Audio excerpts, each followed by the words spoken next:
over right now. Here comes the pressure. But it's all up to Datus to keep the hopes of Asia alive here. They managed to win out in game number 1. Seti, though, relatively low. We see Kanata as well. All right. Revenge there with a knock onto Malabuka. But the action here at Frenzy Fields, it's continuing to build as Datus now looking for a little bit of a wraparound just outside of this barn. Datus getting some nice shots. Seti will go down. Now it's just a 1v1 between Cammy and Datus. Man, Datus really showing us what he is capable of. Coming second. The FNCS major thing for the Asian region, but no, comes in and Cammy finishes the job. They strike back, but it's not over yet. Meanwhile, it looks like Kanata and Agers have also finished the deed on their side of the map. Damn. You got to think, look, Kylie Fastroki listening to what's happening here. So Cammy and Seti are not safe just yet. Meanwhile, North, Pars, Baka. Let's go to party channel. Just chill. So it wasn't just this team they finished. They had more to fight after this. But it started with Pars and Baka getting that early duo elimination onto Misha and Bro, Tini. that's crazy, Whether or bro. not they can look for a repeat instance is Agent all Baka. going to boil down to whether or not Baka and Pars really want to try and take a more aggressive push here. We Hall of Whispers have to bounce back though. We absolutely Bro, can I like switch my settings? Like I wanna can I get louder or something? Redemption shot here opens up onto Malabuka. The greed was real. He finishes him off, and then Thomas HD in the distance. The shoes were changed. Put on the other foot here. They secure the slurp truck. Get the double angle, and Kanata aggressively slides on over to get the full finish. And now they have a chance to fight back here. We could be seeing both of them in Sunday finals. If it wasn't for that slurp truck, things might have looked a little a little bit louder. Because I don't know if you noticed, but Well, 8 shots left in that twin mag. But again, now it's going to be Thomas and Malabuka who are left to sit and simmer, wait to see whether or not they can finalize things there in game 3. Crazy to think too, there's only 5 games, right? And all of a sudden now 2 of our favorite duos, one from EU and NA, now have a chance here to really make a big deal and push their way up the standings. Really showing you that, hey, there's a limited number of opportunities and you have to make the best of it. I told you, Fastroki and company might be coming on over, and look at this. Here to play upset. Cammy and Seti, they might have dealt with Stain and Datus at the beginning, but they still have plenty of work cut out for them. Fastroki, just slightly above Cammy for the time being. Cammy, though, doing a good job utilizing these builds. Some brick gonna be going out. Not enough yet for Fastroki to feel comfortable. But it's Cammy with that left side peek, a bit tough to try and work with. Seti watching the side angle here, seeing if he can take advantage of any opening, crack in the armor here. But Fastroki putting the pressure on. Starting to run low on ammunition here, so he will have to be careful or make a decision here to full commit. Instead, gets punished first, cutting right through the over shields and the additional shield pot there, so he is going to have to dig into it. Meanwhile, Kylie with the side angle, suppressed pistol, putting in good work here. We like the angles, but Seti clapping back. Ooh, another great angle. Cammy really hitting the tags when it matters right now. That's tough for Kylie as well. I mean, he's really got to get up close and personal. That suppressed pistol going to be difficult to work with in comparison to that sharp tooth. But Cammy, Seti, they are not willing to budge. They are staying as close to each other as possible because they also want to make sure they stay in contention of this capture point, not trying to let it go for free towards Kylie and Fastroki. It seems for the time being, they have successfully managed to push them off entirely. So it does look as though Cammy and Seti are going to buy themselves just enough time, and the capture point will be in their favor. Meanwhile, Pink and Vico lurking nearby. They're contesting half of the split off of Acorn and Cold. But now, on the other side, Slappy Shores, Tayson, and Merstache. Here's a team that can truly take home the grand finals if they can make it there. Definitely a pick, indeed. What a tower base, though, for Tayson. I mean, you got a couple of med miss waiting, ample amounts of shield potions, including a couple of big shield potions. So for Tayson, his sole responsibility for the time being is just to establish as much surge damage control as possible. And it looks as though the Limfi tells a different story, or actually a same story if you're Pars and Baka. Because for the time being, Tini at least, no longer in the lobby. Yeah, Pars and Baka turned online now and get the finish onto Tini. There it is. So the full finish onto Misha and Tini, both sent back to the lobby. Meanwhile, There is another duo lurking from above, Chubbs and Bryce, looking on down, trying to see what they can do to influence this exchange here. Can they find tags to go ahead and put themselves in a successful position? So far, so good, but these are absolutely important exchanges here. And listen, Pars and Baka, man, you got to give them some respect, dude. When it comes down to performing, you would have thought at the Invitational, hey, look, we don't have LAN experience. What's going to happen? Nope. They are here showing that they didn't need it. And they're even better than the last time we saw them.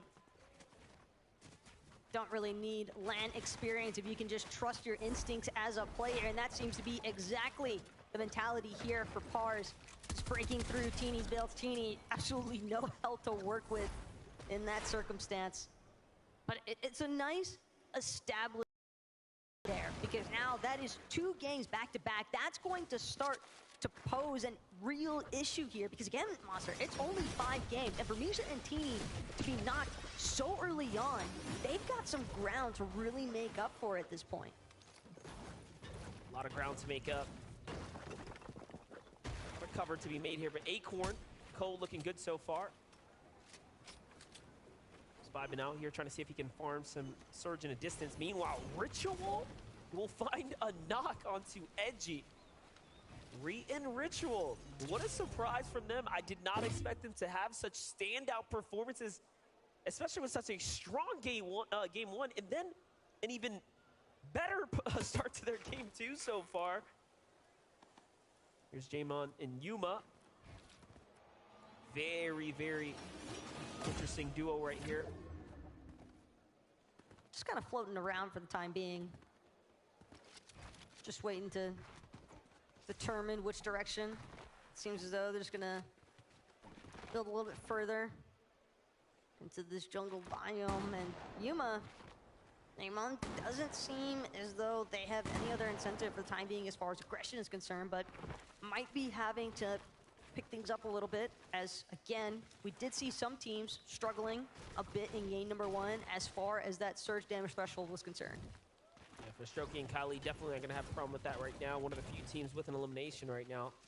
Already making a move deep into the outskirts here as they see there's a potential cache left behind, so just trying to secure what they can.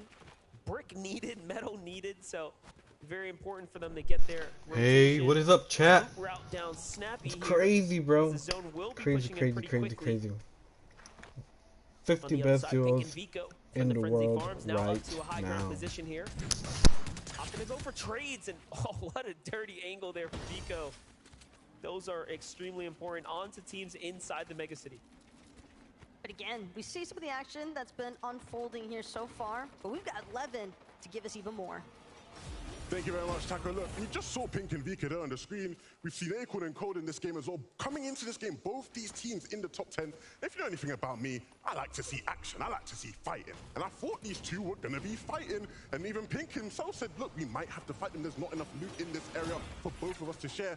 But they're somehow making it work. So far in game 1, both of them, they're making things so scrappy. Every single bit of loot they can get, they're going for. And somehow they're in the top 10. If they can continue, I expect both of these teams to qual. But when it comes time to grand finals, I don't expect them to be friendly anymore. I'm thinking if they can both qualify, that's when we're going to start to see some action for them. That's an excellent point. It's one thing to make your way through a top 25 being the you know, the hurdle to overcome. That's a pretty low barrier for some of these top tier competitors. But when you get to finals, you know, it's gonna be a lot harder now, as number 1 is all that matters for the best of the best.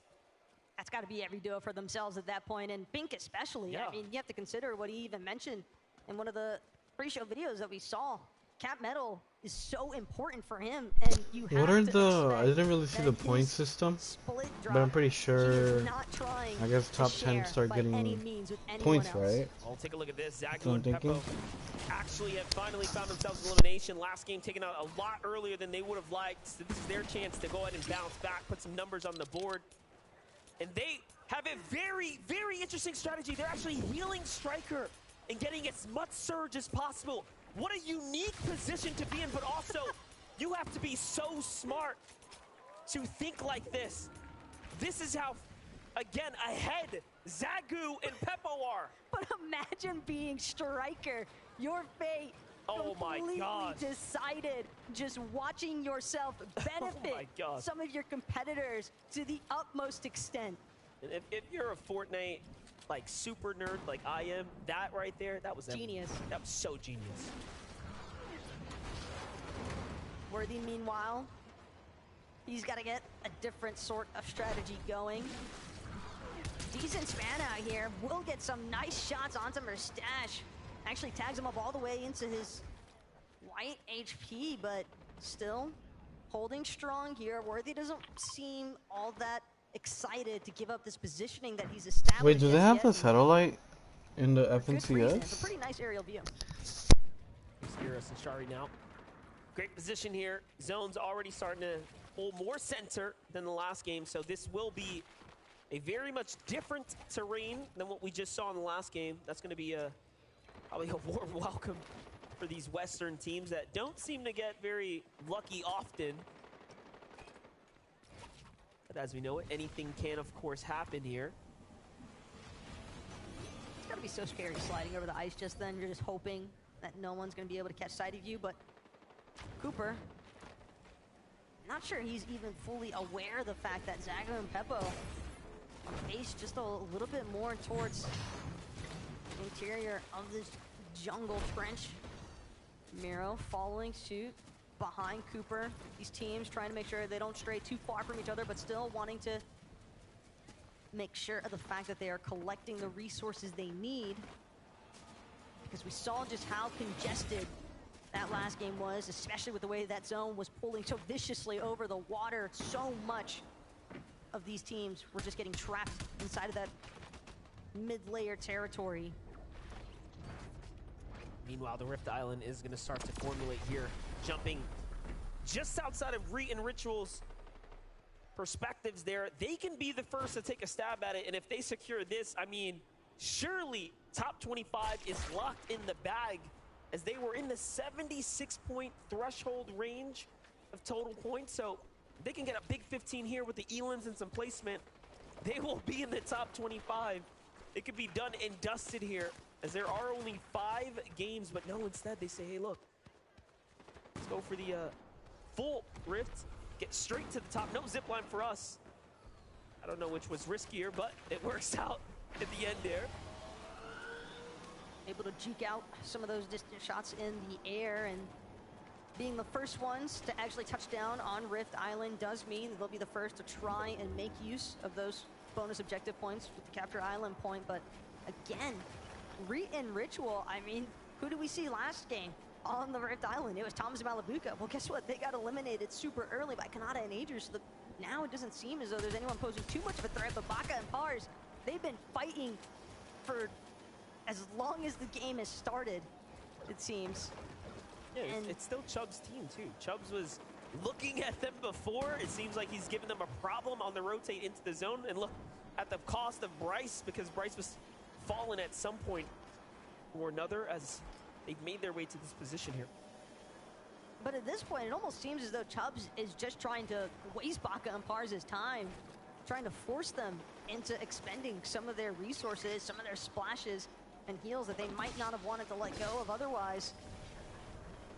And again, it's still early on. Pars goes into the box. He's going for the full push. Baka's here to back him up. And this is what happens. You shake the hornet's nest and you might get stung. And luckily for him, he will escape somehow, some way, barely sliding his way out the side there.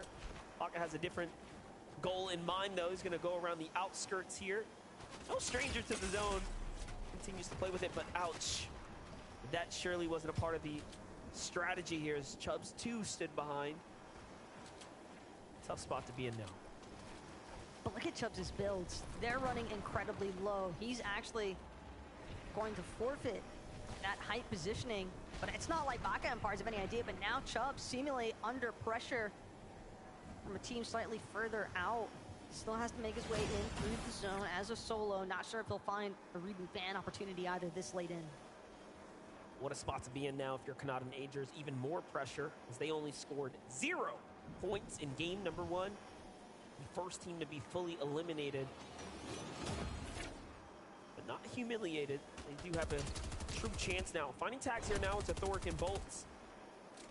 course, some of NA's best there too. Very few can say they've wielded the pickaxe of champions, but hold up, jump in with Kylie and Fastroki, who's already gotten an elimination. This is actually a full finish that they picked up, potentially onto Cammy. And now Seti is by himself. My, oh my, what a tough spot to be in for Cammy and Seti. Of course, didn't pull the luck of the draw game 1, and now game 2 not going in their favor necessarily here. Could we be seeing them a lower bracket push? It's the fact that Seti and Cammy already had to deal with one nuance at the start of match number 2. Wait, no way he gets the save, right? Seti going for it. So might make it to Cammy in time, but unfortunately the rocket ram speed just not enough. Having the reboot card though, talked about how difficult it can be to look for that reboot ban opportunity, but it might actually be the intention from Seti at this point, because it's a lot easier to make it into that end game if you have your duo with you. That is right. Well, last game we saw Bugha work as a solo with no threats. This time Seti says, no, I'm not going to end game by myself. He's going into the storm for reboot. Let's see if it ends up working out. Meanwhile, Queasy and Vino continue to farm their surge tags here. Desperately in need though, 145 damage above that. Protection is not going to be enough, not for long at least. They're recognizing the potential threat looming. Here comes the rotate though. Another sniper in hand here, so Vino really flexing and exercising his sniper play here. It's Kanata who's in front of him. They gotta be careful. Vino though, taking his time with the approach, as you would expect.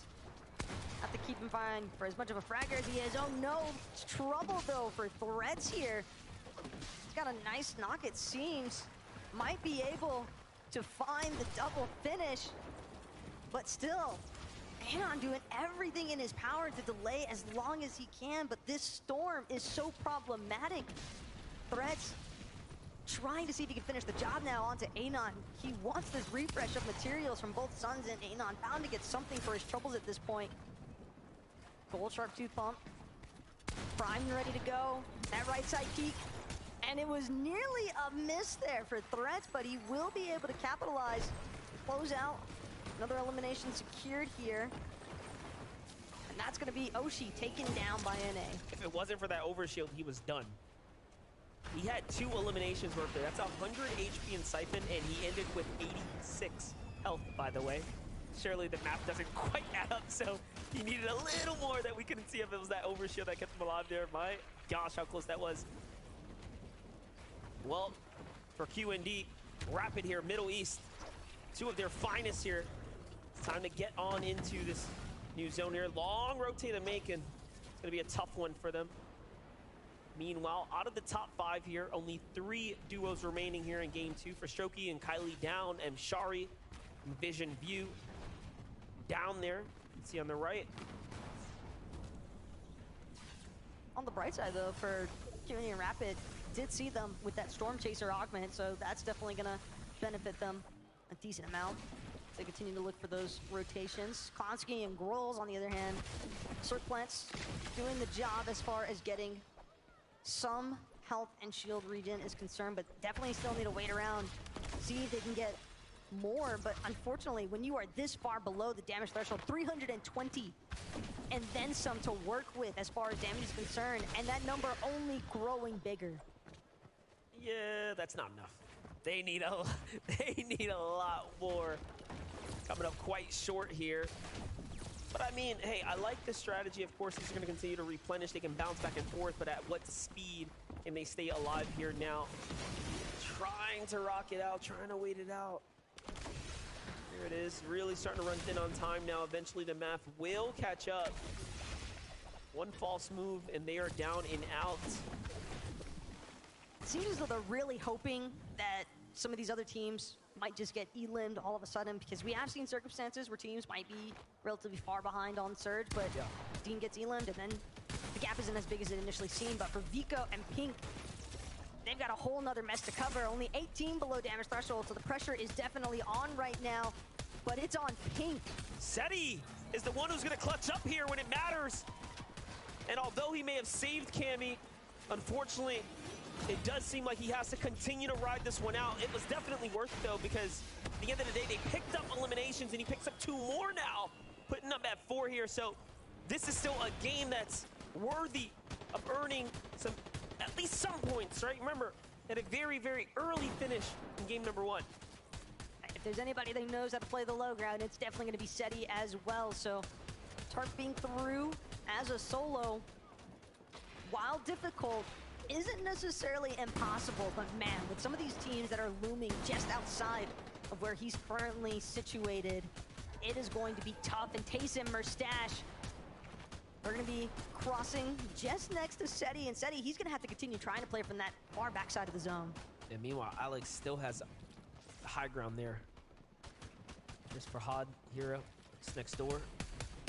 Big shots going out, teams in the distance here, hoping to pull zone, but Fahad and Hero put in the shots here.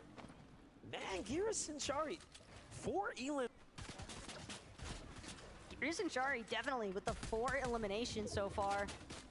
And they're just continuing to see if they can add even more to that number, because even with 4 eliminations, being only 13 above on that surge damage threshold just goes to show you how aggressive this lobby has been. Definitely a close one there.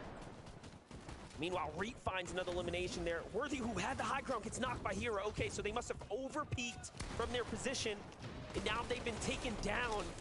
That could be a potential huge swing. Could Middle East be winning game number 2? So far, they are setting themselves up surely to do so. Seti rotates across. Vino and Queasy already trying to do this back-to-back run, back-to-back number here. And look, Hero is trying to make their way up, but the resistance up top is Vino and Queasy. If there's one thing that Queasy and Veno love to do, it is take height by that 8th zone. And it's something that they've done excellently throughout 2 games so far. But again, they still have to maintain it. Can't count your chicks before they hatch sort of mentality. As Kanata in the elimination feed seems to have found Podesai, Snazy as well. Seemingly as though NA definitely striking back. Baka Par is still alive. Ritual still alive. Even Okis is up right now. Saw him mixed in the feed. Those are a few of the NA competitors that are up. I do wonder, where is Ziamzo? As he was also inside the top 10. If teams can continue to keep up that pacing there. But meanwhile, the story right now is how far can Seti push this here? That's it. Rocket Ram usage out. 45. Make that 49 damage above the surge now. Halfway through material, this is a tough spot to be in. Here's Ziamzo's look. Mid to high ground here. Moving all the way across. Beautifully done and clean execution on the rotate here. He actually takes down Middle Eastern's Hero there. So that was that second to high ground team, and now they just have to deal with Queasy and Vino. If they can do just that, they will be the kings of the top. It's almost like dealing with a final boss at this point as far as Queasy and Veno are concerned, but so long as they're in the match, teams are gonna have to look out. Cole, though, with Acorn, doing an excellent job taking out Sphinx and Oyo. That's gonna clear things up for them as far as these immediate threat players are concerned. Seti, though, again, the fact that he is still kicking, despite being a solo for so long here, MDF, what a fantastic display of his experience. I just can't wait till we get another listen in later, because you know Cammy and Seti are putting down the comms needed here to navigate through this game so effortlessly, making it look easy. Meanwhile, on the low ground, here's Middle East. Fahad here, representing 4 elims right now. What a big spot to be in, showing us just how good they really are. And let's again not forget, this is the Global's best tier. Joining us for the upper bracket, you had to perform in the upper tier of the 50 to be here today. Kanata falls inside the top 16 there. Very far push for him, but not good enough. Yamzo and Rise just doing such a great job leading the charge on the low ground at the front side of the zone. Just doing their best to cut off everybody that keeps trying to traverse into their territory. As now Yeman will meet the same fate as so many others so far. Seti, though, still managing to tarp his way through, but running so incredibly low, only has 8 builds, make that 6 left to his name, hoping that he can find a straggling refresh anywhere. The one who's gonna find that refresh is Fahad. He finds Okis there straggling in the distance, but hold up. Here's Reed. No ritual in sight by himself. We already seen him do it once. He clutches up, goes in and takes down Pars. Once friends, now enemies here on the stage. Meanwhile, Seti says, hold up, you want hype for free? Not when I'm in the lobby. Down goes Geras. And a quick trade there, but Shari comes to the rescue here for his teammate, and he is the new king of hype for a second, but Acorn Cold representing for NA. Not known for the big Elans, but so far the placement point's exactly where you expect it to be. Here's Yamzo. Yamzo, clap from the side here. Rise left to do it by himself. He cannot flirt with the Storm here. Acorn's clutching at the moment. Acorn's trying to do what he can. He's got that auto Maven primed and ready, but at the same time, even with the Maven auto, he's not going to be able to miss a singular shot. He has hardly any HP to work with when you consider the shield that he's missing. He's doing a great job so far. Just continuing fight time. Only one build left, though. This next moment has to be his best. Clixie doesn't see it coming as Acorn finds the elimination he needs. Just enough builds to keep going up. Absolutely clean elimination there. Shari now looking for it. They have 9 eliminations. Acorn goes all the way up. Needs to come on down. Knows where his opponent is, and he's looking for him. But the zone is ticking, gets right into it. He knows he's got a couple opportunities here. It's all or nothing now. One shot will be it, but no, it won't be enough. Still, though, 4 eliminations in a second place there.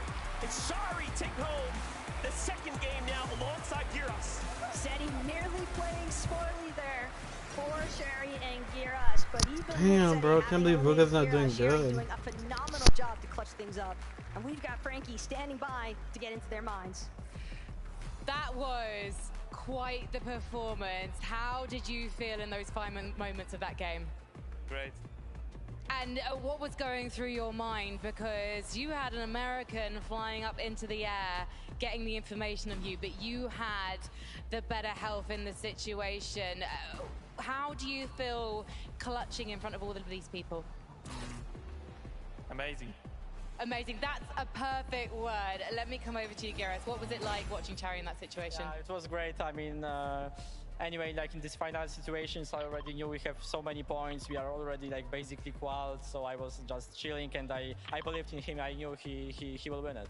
I love this vote of confidence. We're basically qualified 2 games in. So are you already thinking about Sunday? Not yet, but yeah, I mean, I think we are qualified, so let's like maybe keep focused on Sunday, right? Absolutely, but also focus on the next 3 games, because obviously you want all of these duos to fear you. What sets you apart from the competition? I think just good strategy, good communication in duo. Yeah, I think that's all. Well, we definitely saw the strategy pay off, but congratulations on the victory, Royale. Geras and Cherry, everyone!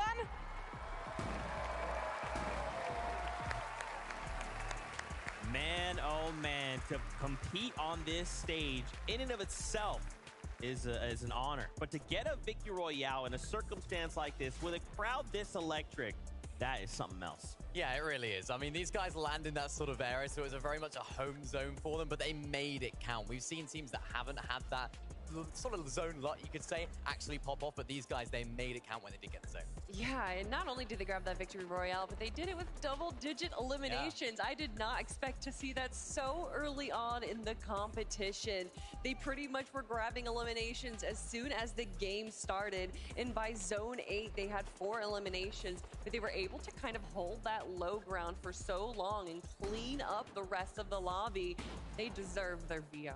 It was a battle of solos there in the end as well. I think I saw 5 solos right there at the end, all battling it out. And that's what we love to see from this. It's solos clutching up on the big stage, and that's really, really not easy. So great job from Chari to make it happen. Well, if we're going to talk about solos clutching up, then we got to talk about Seti. Yeah, my goodness. Of course. From the start, I mean, we saw them go down early in game 1. We knew that they needed to do something a little different in game 2. We've got to watch their drop where they went for the window of that barn in Frenzy Fields, and it looked like they had a pretty easy 50-50 there, but Cammy did end up going down in that fight, and they were able to make it comeback against Datus and Stain.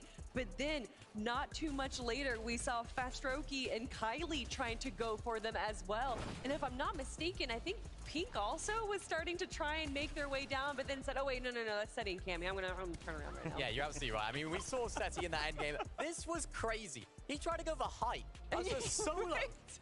This It's guy's just like, crazy. he was like, you know, he's like an autopilot, like high ground. I mean, oh no. I think I'm on my own.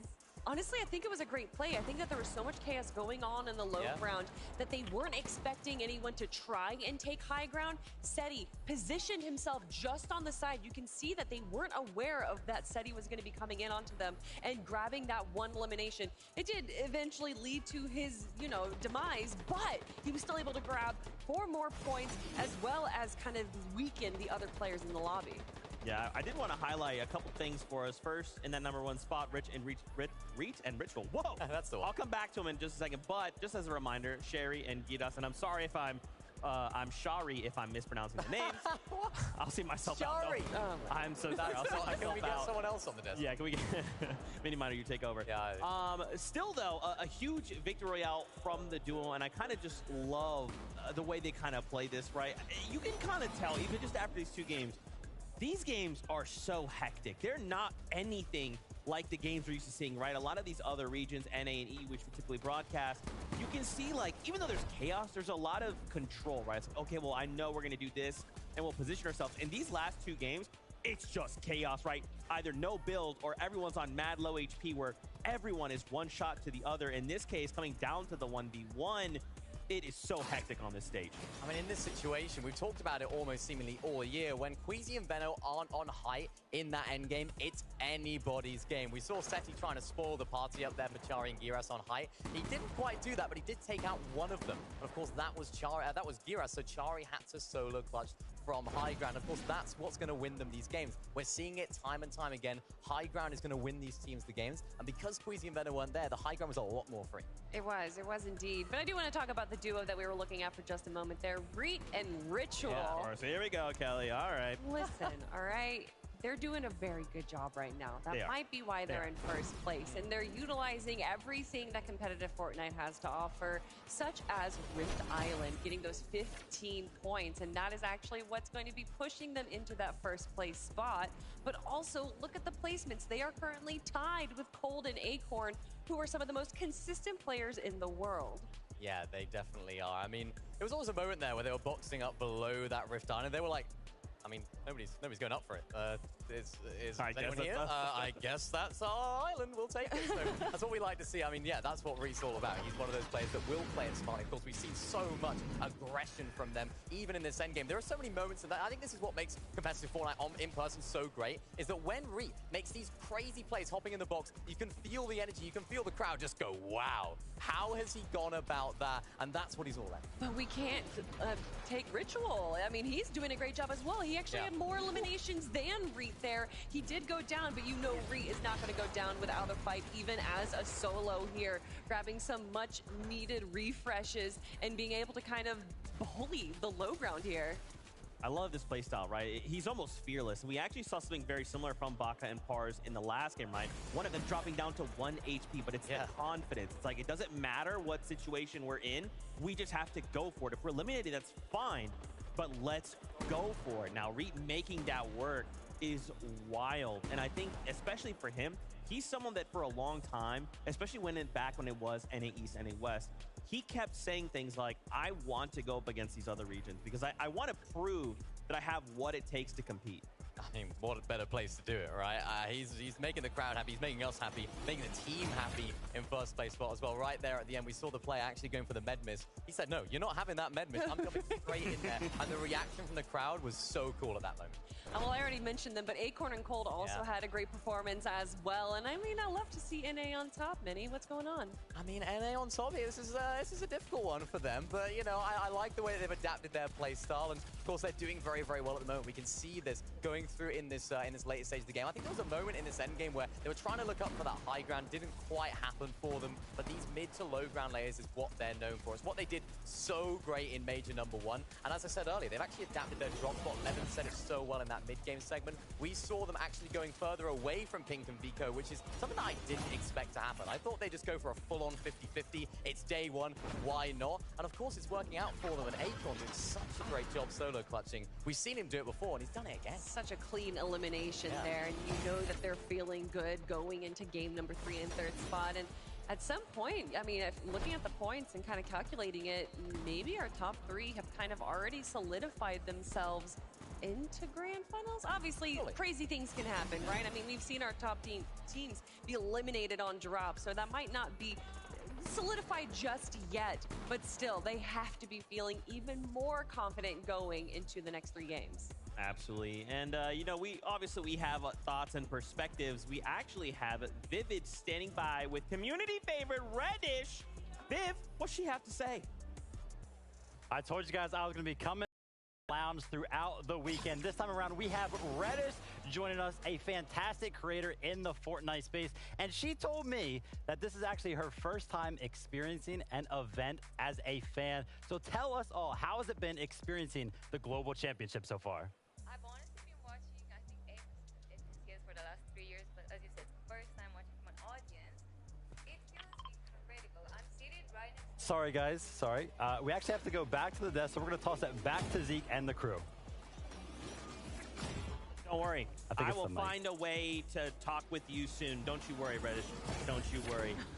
Man, this has been such an incredible start to the day, though. First 2 games of the Global Championship, especially in the upper bracket.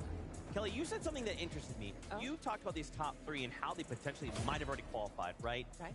What we saw kind of out of Queasy and Vendo was they had this strong start. And it's like, okay, well, remember, top 25, what do those points look like? After one good game, a duo could very well just qualify, right? They might just need a good game with a couple BR, or a couple eliminations, rather, and it might be just enough. It definitely might. I think for now, these teams that are in this sort of top 5, top 3, realistically, you have to think that they have got it in the bag. But as you mentioned, Z, anything can happen. They've got to keep their foot on the gas, because not only is it really, really good to, of course, be at the top of the leaderboard, it's also really, really good practice, really good to be in this environment. What are these other teams from these other regions going to do? Because who knows? Come Sunday, it could be anyone's game. Well, we're talking about foot on the gas. We got to talk about Cammy and Seti there, going up 21 placements, obviously, going down early in game number 1. That's going to put them in the 2nd page of our lobby list. But we got to talk about Seti using the rocket ram once again. That seems to be where the utilization of this rocket ram is going. Launching high into the sky, seeing where the rest of the lobby is. I love this. And yes, by having the rocket ram, you see that a lot of these teams are forgoing that 3rd heal, which can be incredibly beneficial. But it just has so much more utilization than I think I initially thought. And it just shows how good this duo are individually. We talk about them so often as Cammy and Seti as a collective, but we have to remember these guys are both incredibly talented players as solos. We've seen them in DreamHacks come 1st and 2nd, and they're just like a duo that have just decided to play in that solo event. So that's what we love to see from this duo, and I like to see the fact that we can have trust in Seti, trust in Cammy to clutch up in the big moments, because they're not going to be nervous. And you know what else we have trust in? Queasy and Vino going for height. Of course. If it's not them, it's the others. There's so much more. Now, I promised you an interview with Reddish. We're going back to Vivid in the Creator Lounge. Let's do this. And we're back. Sorry about that, guys. I accidentally did too far of a mic drop earlier. I ended up breaking the microphone. But I'll introduce her again. It's going to be Reddish, a fantastic creator in the Fortnite scene. And like I was saying, this is actually her first time out at an event, being a fan. So let us all know how it has been experiencing the Global Championship. It's been phenomenal. I was saying earlier, but you didn't hear it, that I've been watching every single FNCS for like the last 3 years, I think, but this is my first time watching from an audience. I couldn't make it to the US last time. And it's been crazy. I'm sitting right next to Gentlemates, the French people, and they go crazy every 2 minutes. The audience goes crazy. And also, I have to mention the first game as a GXR supporter was pretty wild. We had Malibuca win off spawn and claim the island, and then Queasy won. So it's been just amazing to watch as a fan and supporter and Fortnite lover. So, yep. Yeah, awesome. I love the fact that you're kind of bringing up who's been doing well throughout the day. Of course, this is the upper bracket. We have 25 teams going directly into the finals after the day. Give us a couple names that you think are going to be, you know, towards the top of that leaderboard after the end of the day. We still have a few games left, so I have a feeling almost everyone kind of still has a chance. True. But yeah, GXR on top. I hope Queasy and Malibuca will do it. Hopefully I didn't just jinx them. And I don't know, so many teams are doing amazing. We have Cold and Acorn, Pink and Vico, Seti and Kami, they're making a little comeback. So it's super exciting to see who's gonna make it in the end. But all of them are amazing and super talented at this video game. Yeah, awesome. And for anybody that would love to check out your content, Reddish, let them know where they can find you. Reddish on Twitch, or I'm Reddish on Twitter. There it is. Thank you guys so much for tuning in. Thank you, Reddish, for the insight. And we're going to be tossing it back to the desk with Zeke and the crew. Thank you so much. Reddish, you're fantastic as always. Now, as we kind of draw closer to the next game start, we kind of wanted to highlight a couple things. Really quickly, Miniminder, you kind of called this out for us, and I wanted to take an opportunity to talk about it. Zagu and Pebbleclip, they had a very interesting Storm Surge strategy in that last game. Yeah, they did. And I think this just encapsulates what LAN events and global events are all about. We never know what these other smaller regions could be pulling out of the hat when it comes to strategy. And what I saw there in that end game was actually, or that mid game actually, I should say, Zagu and Peppo actually got a knock. They were able to carry the body towards some of the slurp mushrooms, keep healing the player on those slurp mushrooms, which of course that benefits them because they can keep tagging up the player to get some more Storm Surge damage. We've seen Storm Surge have such a big impact so far in these first 2 games, and if you don't have enough damage, it's going to result in your elimination. That's what I really like to see from this. Those guys pulling out strategies I haven't seen before, just keeping on healing up the player. I love it. Leave it to Peppo and Zago to do that, and also leave it to Queasy and Vino, who had a pretty good strategy as well early on to get those Storm Surge tags. We actually saw a sniper on their loadout, which is not something that we typically see. People tend to go for the twin mag, and then they also had 2 different spots for their splashes there. So by having more than, I think it was around 10 splashes, being able to not just heal,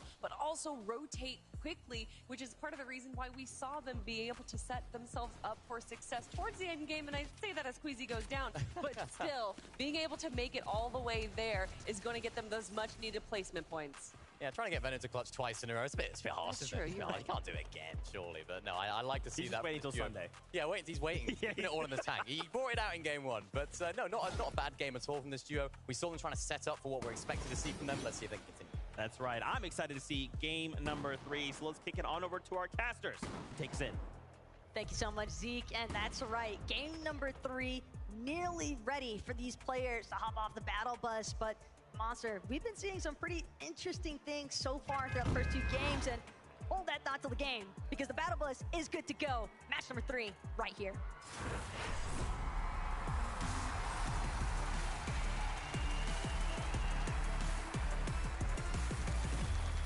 All right, we heard you make some noise. It sounds like you are ready for game number 3. I am too.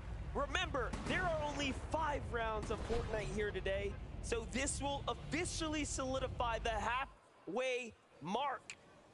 To start things off, though, we have to begin here at the Frenzy Farms. Cammy, Seti versus Datus and Stain. We've seen this go either way. We know that Kylix is nearby as well. Kyrie here, so you got to be careful. Meanwhile, Kick gets the weapon first. He's looking for the tag, and they're doing a great job. They actually have the left and rights here. Buying just a little bit of time here. Seti also, a couple of weapons at his disposal. Tactical DMR, Infiltrator pump as well. Stain trying to do his best to pressure from the bottom of this barn. It's going to be Stain actually eliminated first. A nice tag team appearance there from Cammy to get the backup necessary. And that's going to be Stain and Datus eliminated yet again so early on, MD, and we're already in game 3. Yeah, this time extremely quick. They secure the eliminations here. Meanwhile, 7th man in Cal Gamer versus King potentially unfolding here.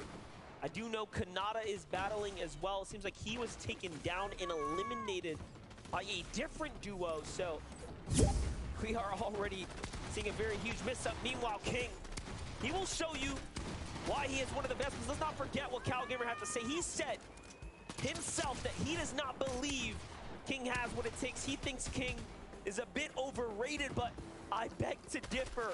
We have seen what he can do in person. We have seen what he can do in just clean head-to-heads in a box fight type environment. I thought we were fishy friends. It's literally what King What happened to all established his 2 of us name being on. fishy Was friends? his prowess when it comes to box What did I fight just come into? opportunities. Fishy friends? Here again, King looking for his chance. Who said that?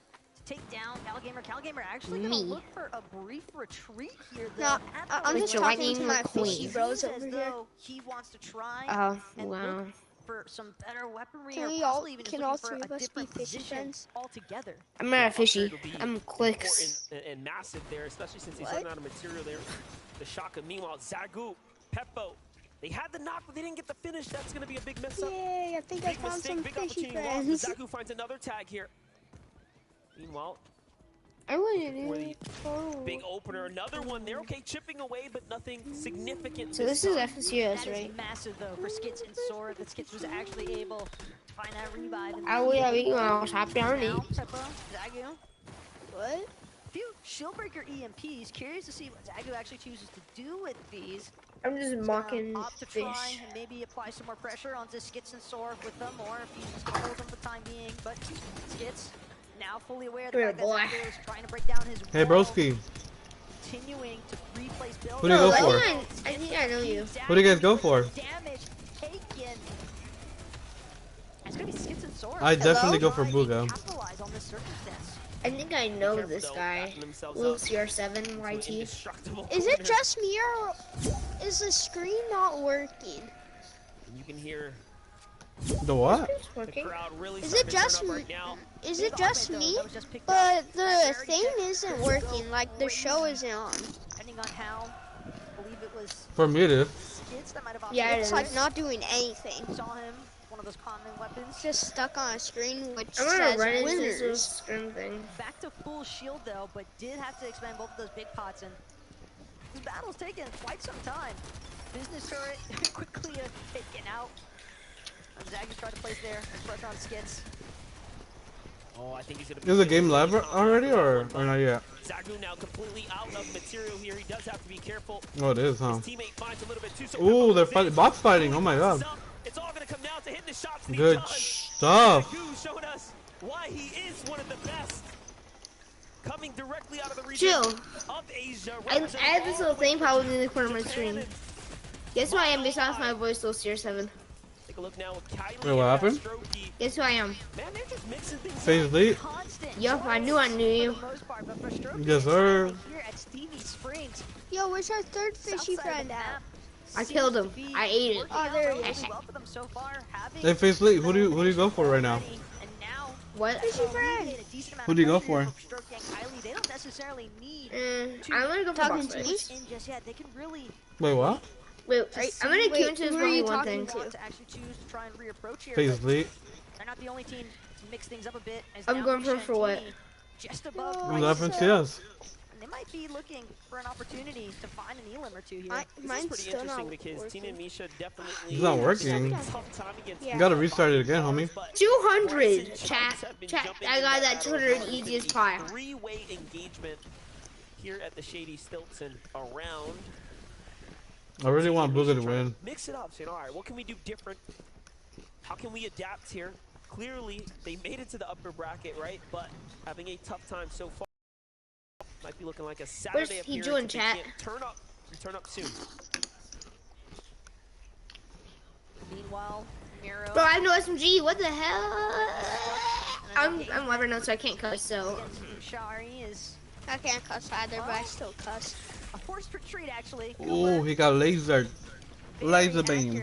Alrighty.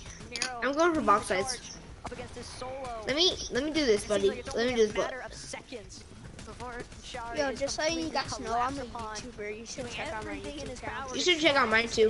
just one moment longer to see Am I right now? I'm not saying subscribe. I'm just saying I make pretty good videos. Who's gonna get 200 on? Who's a? He got kind of a shit on. Another 4 points by the way. Yo, wait, are you over here? I'm at box fights. Watching them play too. Right there. No, bro. Keep on to this. I'm box fighting you. Okay, bet. If you win, He said, hey, look, I'll sub to you. I have no shotgun. Miro with no hesitation jumped I don't directly in know there. what a box fight is. Ah, wait, I think you beat me earlier in a box fight. I didn't have a shotgun. It does seem as though they managed to get their way into the vault. That kind of Stinger SMG. Yo, wait, I'm gonna be this guy without a shotgun. Do you want to play some Battle Royale? For threats whenever they do decide to engage. After Damn, Booga really this been doing thing? that, huh? More battles later on. Full box. Kronsky and Grolls, though, a team that we really saw in Dang, quite bro, the you're position good. last game. It was really their strategy that seemed to be Bro, I didn't have a Oh, shotgun. in game number dang 2. it. I don't So have a now shotgun, the my man. here for Grolls and Kronsky, if they want to I'll find some I'll points, show you want where to get a their shotgun. way up Is it right here? further on that leaderboard. Right here. Give me. Just try Just and choose cement one that you themselves want. at I want the spaz. 25. Wait, is that? Oh, I thought that was a pump shotgun, but that's the Alright, shark tooth. so it says I claimed it. The pump shotgun and the shark tooth shotgun, they look the same. Alright, let me try to convince this. I wanna 1v1 this guy. They're a bit there, but all in all, they have things under control. Do you want to play some Battle Royale together? Maybe. Positioning at least. That can definitely help a lot as far as establishing shoot, you're some already surge in the damage game. is concerned. Meanwhile, inside of Rumble Ruins, It's coming up. yeah, 5 o'clock. Axe Force Right below you.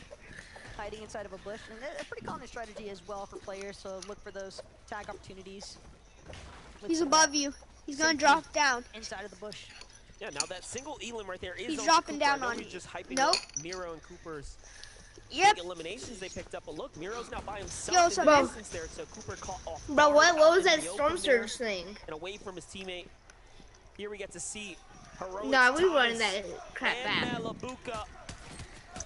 They are up, they are standing, which means they have survived the drop. Clearly, Man, my they are fishy working friend their left. way towards the Come here. grand I'm your new finals here friend. now. Come here. Want to play some Battle Royale, man? Massive stuff though. From Lucier 7, you down to play with me and him? Nah, man, I'm just watching the FNCS. Oh crap! I forgot to Wanna watch play that. just I've been doing box fights. Want to play some duos? I'm intersected, but I'm gonna watch some of this. Yo, what was that emote that you're doing? Just wondering. I'm surprised Clicks is not playing it. For a lot of these teams and Clicks isn't playing. Oh wait, no, that wasn't you. Sorry. I thought you were someone. I thought someone else was you for a Yeah, one sec. might say this is the most important Come Dude, that's right a over godly here. peak, right? between game 1 and game 3. Where are you? I mean, either you set yourself up for success or you turn things around now. Oh, there you are. to come How do out you get up victor. there, Sierra? And by that I just mean top 25, right? That is the goal today. Just jump. And then of course, Sunday. Yo, wait, why is your as high as username possible, make as much anonymous? money. It is. Be Yeah, it is that actually. $1 million first place prize. Oh, I have an honest one on. Yes, sir. Here we got Pink and Vico. I know we're hyping them up. I don't like it. Yeah, I'll show you how to Team get up that there. has had, Come over here. a lot of success. And then right- Also, again, right here. playing off the scrappy drop, but look, they find Step themselves on that. rally fighting Acorn and Colt. true, but they had Throws you up in there, and now you can get up here. It seemed as though Feels they good. were I'm sitting next to my friend. Yeah. in that Cool, position. right? So might be very tough. Oh yeah, this my new fishy friend. I just remembered mine's not working, so Mega City.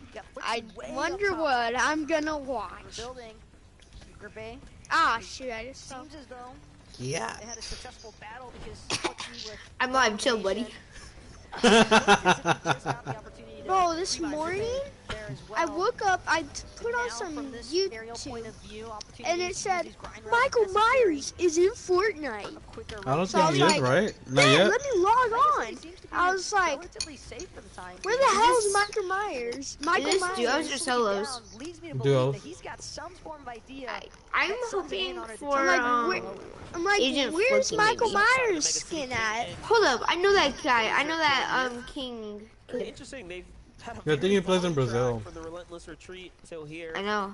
No Elims just yet, but Who plays in it's a Brazil? perfect time to go out and catch up My with friend. Elims, so let's hear the word. The guy that's spectating right now. Thank you, Mo. So like you see, no elims. We obviously saw at the start of the day, Cal Gamer had a lot to say about Phaser and King's ability. He thought he weren't too good. And King said the same. He thinks they're not as good as they say they are. But these two teams have been going head to head. Not full engagement, but still both teams No, looking I'm to try and unpopular. set up for Okay. fights where possible. We see them sort of peeking and peeking. It wasn't towards even each other at times. connected. And what's happening is that they're both disengaging, right? Neither team currently sit. Honestly, I Why feel do I like keep trying to how watch many- FNCS when I how hard, can't? how hard is it to get a point in FNCS? Get a what? A point in this FNCS thing. Do you have It to is like hard. win or something? Each kill is like 1 point or something. Alright. Bro, I got a crown win this season already, and it's not saying that I got a crown win. Drop spot engagement. But Yeah, it does What's that. up with Wow. that? And it doesn't show your wins in creative. Alright, I'm gonna go back to box fight, so I gotta warm up first or something. Being early eliminated in match 3. After this, do you want to play some duos? They've got some eliminations on the mind. Maybe. They want Pink and I'll play If I- some duos after this. If my duo isn't on, sure. Now applying some pressure onto the backside here. Pink and I'm Nico I'm starting to 2v2ing have this. to keep an I'll I'm tell really you winning where this. he is, okay? Continue to move around some of these top 2 I'll tell you where he is. 20? Cold. Slight lull in the action. They try to make sure that their approach is as methodical as possible here. I need a burp. And of this duo here, the highlight player was definitely Acorn in match number 2, That's where out he of the system. really went the distance in the end when it mattered, but I'm sure if he can do it one more time, Where it is he? should be all but solidified. But what? inside that top There's 25. Storm Surge in He's this? over there. Great showing so far. He's and coming. again, contested. Cat might be Half of what he JJ would with Storm expect, Surge. half of what he would really He's want. below So you. to take out Pink and Vico, to send them back to the lobby, to Now I'm not dead see here. them on Sunday would be excellent. They could Yeah, I'm make a dead. run. Due to Storm Dang Surge. it. But what's interesting is that at Frenzy, keep in mind, Calgamer and I wanted to go were again. there as well, but they Yeah. weren't when we last checked in just now. So have to imagine that Calgamer 7-man. Oh crap, I accidentally queued it up. Okay, can you teach me how to do box as a fights? solo? Alrighty, so Trying to you see if usually he can just gather like anything wherever you spawn, from you just Rest like build Island. up If and he's box able up. to get capture point uncontested as a solo, And then you like that would be absolutely incredible. Yeah, and you know, it's worth 15 points, so it's definitely a position you want to jockey for. Not a single other team has decided that they want to come up here. This could be his lucky, graceful moment here, but no, there is a duo just above them. Could iDrop build a big enough base here to buy him some of a flex? Potentially. Oh no, it seems like the team's actually underneath. Okay, but we jump in with Queasy. Queasy's hurt here. Vino, pretty healthy. They have to double down alongside one another. It's Kylie and Fastroki. Kylie and Fastroki went south this game, had success down there, and now, because of that, inevitably, it puts them on the pathway, the war path of Vino and Queasy. That was a big shot, though, that Kylie just landed onto Vino, took down his shield almost entirely, so Vino's gonna have to pause for a moment, utilize one of those legendary sword juices to make sure that he is at ample HP to actually take this engagement. It's Kylie now looking for where he wants to try and make this finalized approach, but doesn't realize Veno's managed to sneak up behind him.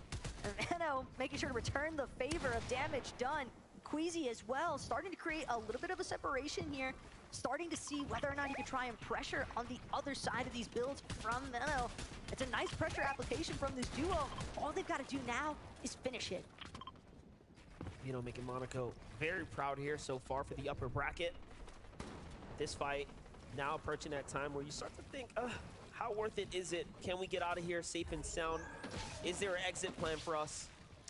You have to assume they're feeling the same way. Yup, the demeanor says so, and we call it just right. They want to get out of there as much as we want to see them rotate, so on they go. Meanwhile, the same can be said about Pink and Vico. I'm sure they're thinking, okay, what's the game plan here? Acorn and Code know better, but at the same time, Acorn and Code are in such a better position.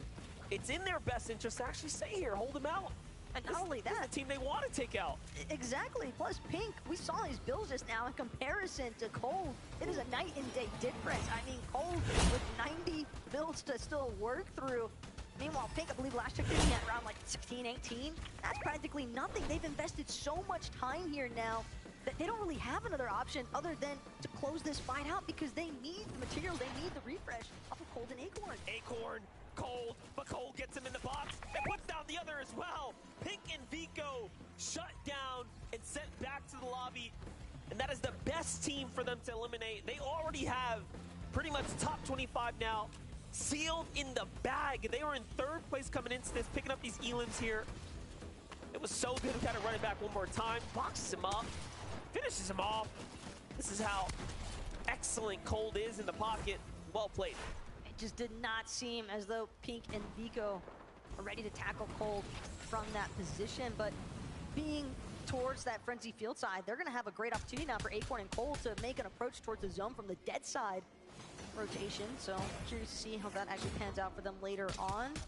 But as for Rise and Iamzo, solid as ever in terms of applying damage. They're also the only team that finished top 5 in every major of the 3 majors. That is an exceptional position to put yourself in, really showing how flexible they are season to season. And also shows you they might just be the team this weekend. They might just be that team, but let's jump into the action here. Malibuca, hurt, 3 HP, forced down, and the pressure, unrelentless. Coming in from the Middle Eastern team, Rapid here, really pushing back. They've already claimed Thomas. Malibuca wants nothing of that. The ME boy says, hey, listen, you're up. Sit down. We got this. Absolutely insane, though, just how quickly Malibuca was able to escape from that position, because it really looked as if QNE and Rapid were about to finish off this duo. But with Thomas being out of the picture, Malibuca, granted, we know that he's capable of making those solo clutch circumstances happen, but for hitters left in this lobby as a team, that solo spot not looking the best. Vanyat, Karmi, absolutely scary, scary duo right here. Some of EU's greatest. Very hard-working duo here. Takes the Teeny. Tina and Misha just haven't caught a break here. Rotating all the way down from the north side. Coming up short here now. Fragmented apart. Misha is looking to replenish himself here, but the Storm Surge is active. And Vanyat just says, hey, you know what? I want nothing to do with this. It's already looking pretty tough. I'm going to just go ahead and rotate on out of here. They're going to crash pad their way across, and that should be all she wrote. And nice. to be fair, effective rotate. It's a lot of map to cover, though, for some of those north side teams. The way that things have been breaking down, but still, Vanyat and Karmi, again, doing a great job utilizing those crash pads. Cammy and Seti together as a duo, that's something that we haven't really seen too much of at this point in the game. Curious to see how their end game goes now that they're both up and running. They're checking bushes, they're looking around, they're trying to see who is lingering about. They already have themselves their third elimination, and they're sitting on top of the loot. So this is a full-on refresh for someone who was up on high ground here. So this is an excellent find for them. Meanwhile, looking at the top 5 here, Ritual and Reet are leading the charge by a fair margin. The only team on their heels now, Cold and Acorn, as Geras and Shari have been sent back to the lobby. But again, if you take a win right now, I mean, you have just about done enough. It'd be hard-pressed for you not to get out of the upper bracket and go straight to finals with a victory. Yeah, we're definitely starting to see a pretty big point disparity from our top 10 to even our top 20 competitors. Group A and Flixia, though, one more time. Another revive. It's going to have to go through, but this time it's going to be Group A turning the favor onto his teammate Flixie. But that med mist as well. Seems Flixie is going to be just fine for the time being, but they still got to keep pushing forward. They still got to keep trying to move in, try and stay ahead of these zones wherever possible. But 2 revives into the match already, Monster. You can tell that they're definitely having some tough times with making these rotations. And I know we're jumping in with Monaco's Mustache and Falcon Tayson here, but I want to give a lot of credit to Baka and Pars, who have a great position over the lobby right now. A bird's eye view, they are one of the few teams poised up for potential high ground, and they have just continued to show us what they are made of. They are now officially slipped their way into top 5, really working their way up. But hold up, Tayson's got a lot of problems knocking on his door. Ping has gotten knocked in the mix there, so while he was focused on Tayson, other teams started to look inwards, and I'm not sure Tayson understands that there was a down body there. Or maybe he did and might be interested in trying to pursue it. He's thinking about it. Kyrie hoping he can get this thing in time, but it's going to be too much from Tayson. Interruption on that revive. Now it's Tayson and Mustache seeing if they can finish what somebody else had started. They managed to get the material refresh, the item refresh as well if they wanted. There for the taking, and Tayson will swap out for that double legendary slurp juices. But Mustache and Tayson still powering through some of these builds that have already been pre-established here, and that's just a freebie for them. Yeah, it's all in all a net positive. You get the damage that you need. You start inching your way towards this end game, then looks like it is going to be a Slappy Shores finish here. It's going just outside the mountain there. Vino's already marked up the position they want to be in. It's that natural high ground on the backside here, the ice capsule. But again, Baka Pars looking downwards on them, putting that infinite upwards pressure here, not making it look easy at all here. He's going to have to concede for a bit. It's cost him a lot. He's going to have to take some of Vino's inventory as well. So Vino trusting in Queasy to lead the rotate here. It's all about that middle, though, at this point for Queasy, especially when you know that you're having some pressure being applied to you from the high ground. The more durable your builds, the better. As far as understanding, though, which way he wants to target Queasy, recognizing the fact that he's got his chance right now just keep building up. And again, with it being metal, it's so difficult for teams to really take a second to try and chop them out just yet. Queasy gotta look for the connect onto some of these other builds, but dropping down ever so slightly, still maintaining the height overall though. And that's what I do best. Limited builds to just get there, connects it to a structure in the distance, but Cammy and Seti are looking backwards and they're saying, no, not today, not in this lobby. I want to fight for it as well. We need a big game here. We need it now. And all of a sudden now they are the most resistance on the front side of the zone here. But if they don't put pressure back, we know what's going to happen. Vino, Queasy will run with this. Seti and Cammy aren't careful. Keep in mind where their builds were starting to go towards. I mean, with the direction that Queasy's headed at least, it almost seems as though they might headbutt each other on the high ground at the moment here. But it's Acorn, a bit sneaky with the crash pad. But he's continuing to hang around. He wants that front side of the zone, but hanging just on the edge of it. And I just love how we're seeing, again, NA's best and EU's best, right? Back to back here, two different perspectives, two totally different layers. Acorn and Cold, again, just excellent low ground teams playing to what they play best, and they're doing it well here. Meanwhile, you do, of course, have your other teams fighting for height, so an excellent play to watch unfold here, but we jump into Pars, and end game from Pars here, too. No Baka. The least amount of elims we've seen so far, but it is a single one. So far of the three, they've put up numbers every time. Now we jump in with Muzz and Paper. Turning online right now, 6 eliminations. Could this be their game? One big pop-up will put you up in that top 25, surely. It's been a relatively quiet day for Muzz and Paper so far, so this could be a massive moment if they're able to seize it. Sitting on the low ground, though, Acorn and Cold. They can tell there's players trying to make their way around the edges next to them. 2 crash pads remain here at Acorn's disposal. Cold following closely behind. Cammy and Seti, though, they seem to be making an idea all their own. Oh, this is crazy. From the backside here, they find the tags, and Vino's hurt. And this might be the new high ground. Cammy, Seti coming in out of nowhere, and they swing things around. Queasy's hurt. Vino's fully healthy, but no! Things change so quickly. Acorn and Cold finish him. And now Queasy's by himself, but it's still excellent end game for them. They're going to be happy with a top 10. Meanwhile, Paper and Muzz continue to force their way in here. 8 elims now, probably the most that are alive at the moment. Trailing behind another team, and Paper's going to fall there. And unfortunately, Muzz to follow suit, but Merstash still up and kicking. Seti, though, with a massive hit, and that's the back-to-backs now onto Robop. With the materials refresh, it might not do him any good. He's not able to break into the zone in time. Acorn instead will be here to play cutoff, as now Merstash forced underneath it all. Larkpix as well, living as a solo. This is looking like Acorn and Cold's game for the taking. And Acorn's doing an excellent job pressuring with the breach of shotgun, making sure no one's got a chance to breathe, but Larkpix is still going. He's found 2. That's 11 eliminations for Larkpix on the low. But NA takes the game. Acorn and Cold, the shrug. He's making it look like it's exactly his plan. It's just too easy if you're Acorn and Cold. But the best part still is that moments away from figuring out just how the day is actually going to wind up. And we've got our very own Frankie down on the floor to see what they have to say. I do. I'm so excited to talk to these guys because they're known for one of the most consistent placements in all of the games that they play, and you haven't disappointed us so far. What's it like, Cole, taking a victory royale on day 1 here in Copenhagen?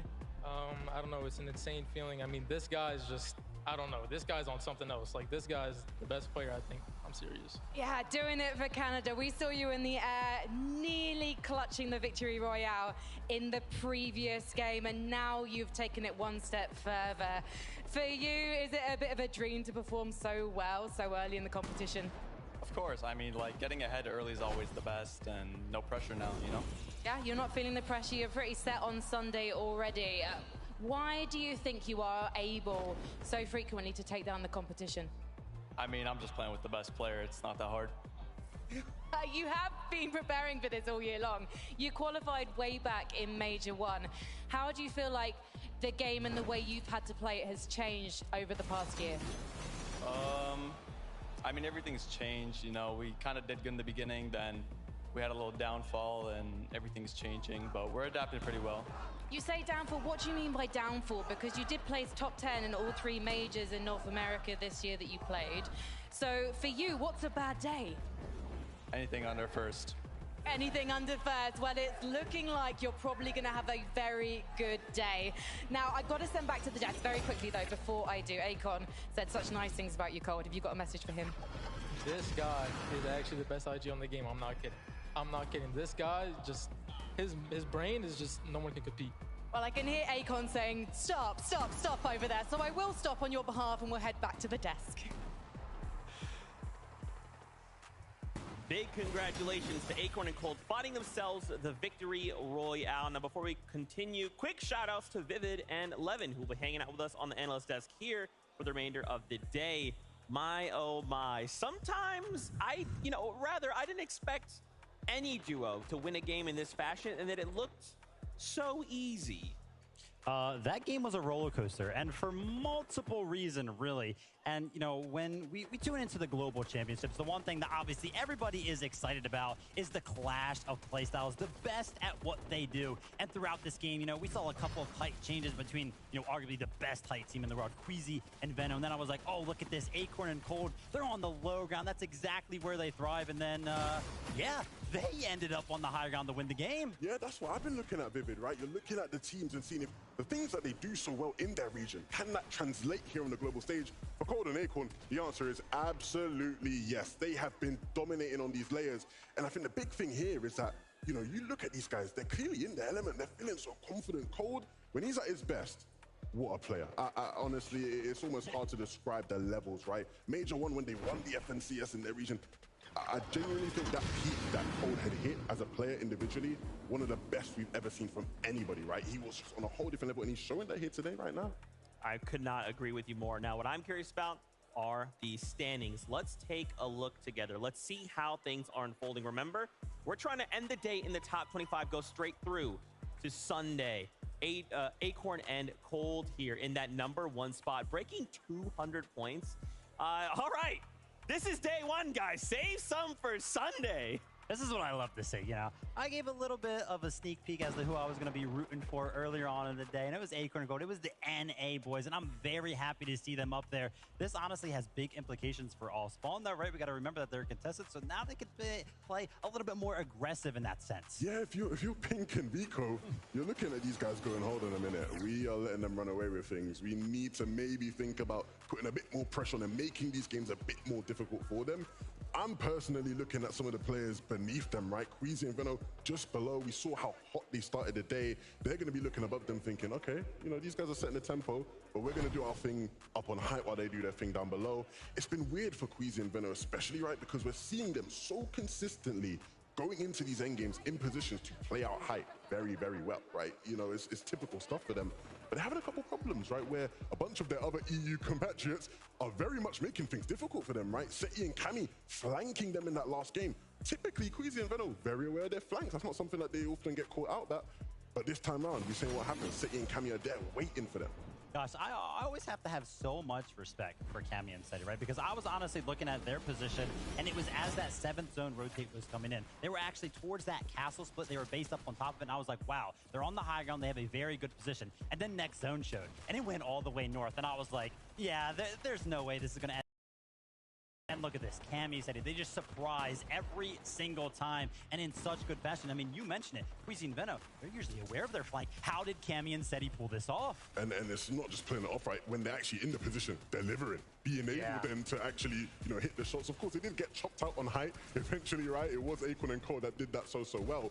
But I think the big thing with Cammy and Seti is obviously we saw how they started the day, and I think it's fair to say they brushed the dust off their shoulders, right? They didn't allow, you know, losing off spawn early on to sort of derail their competition. They understood, hey, look, we just got to stick to the fundamentals, get back in the game. We can beat these guys off spawn, and now they are delivering in the game. And one more point here about Cammy and Seti. We talked about the all-spawn situation with Acorn and Cold. Now it's similar for Cammy and Seti, right? They're pretty chilling when it comes to the points. Just wild. And to think this all began, like, their day started with basically no points on the board, right? And their counterparts, Vino and Queasy, getting the Victor Royale. And now they're sitting there attacking them on high ground. This is the story we all came here to see. At least I did. Right into the loving embrace, of course, of Acorn and Cold. Like, yes, bring me points. That's what we want today. You talk about this being a roller coaster. I feel like so many things happened in this game. I mean, we saw Hydra by himself take Rift Island uncontested. At one point he was getting shot. I was thinking, oh yeah, they're gonna jump. They can tell. Nope. 15 points. And you might be thinking, Zeke, right? Like, oh, it's so easy, right? Oh, he's up there as a solo. Why don't we just go up there and contest him? I mean, it's got to be the nerves, right? There's so much information that these players are very good at hiding. iDrap somehow got that situation off where he was like, hey, I'm just going to sneak up here. And I'm pretty sure later on, actually, because as we know, Reboot Van on top of the island ended up using it to go ahead and reboot his teammate. So smart. Absolutely insane. Levin left speechless. Now, we do have something really cool here lined up. It is actually a listening to that game-winning moment from Acorn and Cold. Let's take a listen. We're just gonna crash that and go. Not now though, but like on the road. Got it. Ready? You're gonna jump on the ramp. Yeah, go ahead. This. I'm just gonna slide. Yeah, I hit it. We're good. Just gonna run. Run left, run left. Going deeper. All too low ground. I built the box for you as well. Nice, bro. Really good job. Yeah. Getting heavy. Are you good? Yeah, I think so, yeah.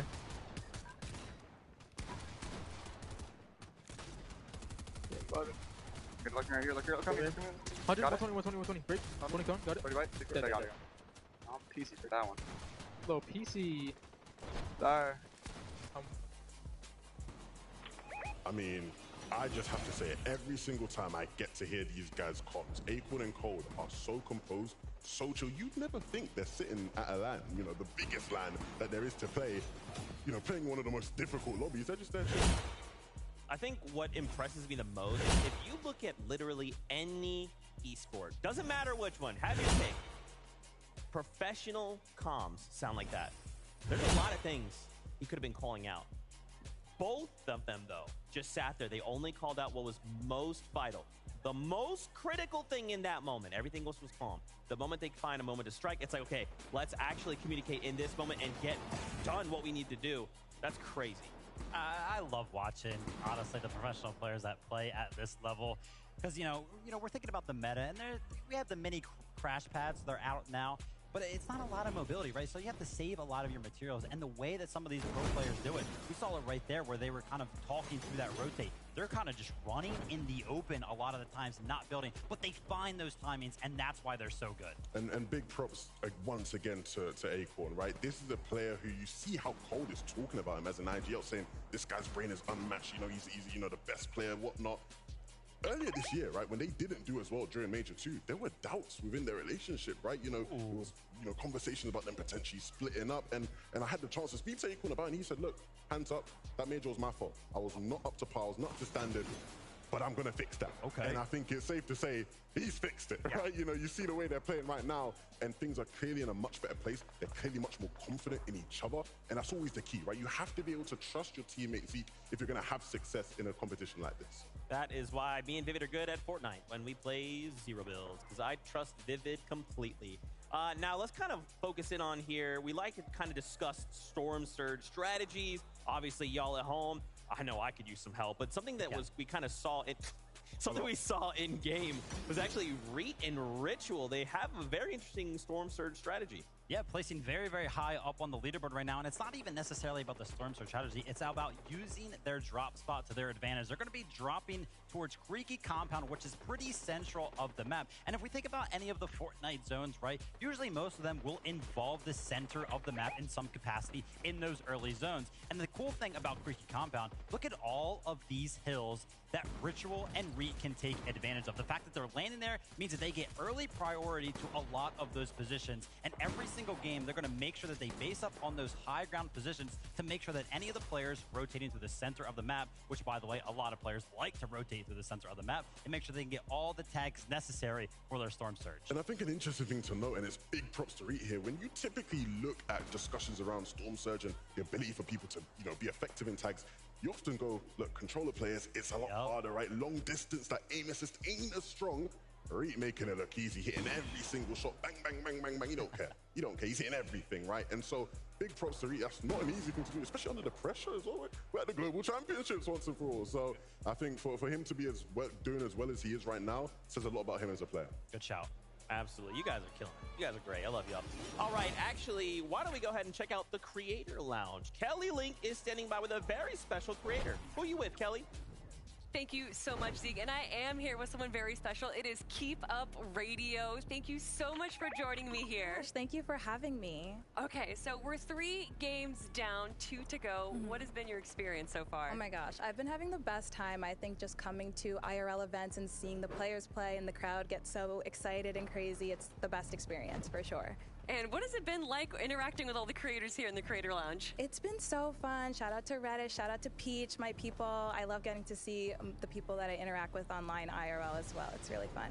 Well, if we're going to talk about your people, then we're going to talk about your favorite team as well. Who is it? Okay, so I came in not really knowing who I wanted to root for, but Cold and Acorn have like stolen my heart. I'm rooting for them. Let's go. Oh, then you must feel really good. Just them walking away in Game 3 with that victory royale. I know, it was so exciting. I was like getting a touch up right before, and I'm trying to look over like, oh my gosh, they finally won. So exciting. So I'm excited to see what they do for the rest of the games. And I'm so excited to hear about what you do with all this Fortnite music. What is the process for creating these incredible songs? Yeah, it's so fun. I really just try to take pop culture and music and like kind of take the elements of songs that we know and love and like apply it to Fortnite, and I feel like the people really relate to it, which is so fun and so awesome. Do you have any songs in the works right now? Oh my gosh, none that I want to talk about yet.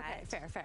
Yeah, but shout out if you know Tilted Tower Dance, go Tilted, go Tilted. That has 100,000 streams on Spotify, and it's a Fortnite song, and I'm so proud of that, so really cool. Keep Up Radio, thank you so much for joining me here. Where can people find you online? You can find me on as Keep Up Radio everywhere, and can I just say one more thing? Yes, of course. Oh my God, thank you again so much. And guys, back to you on the desk. Go Tilted. Go Tilted.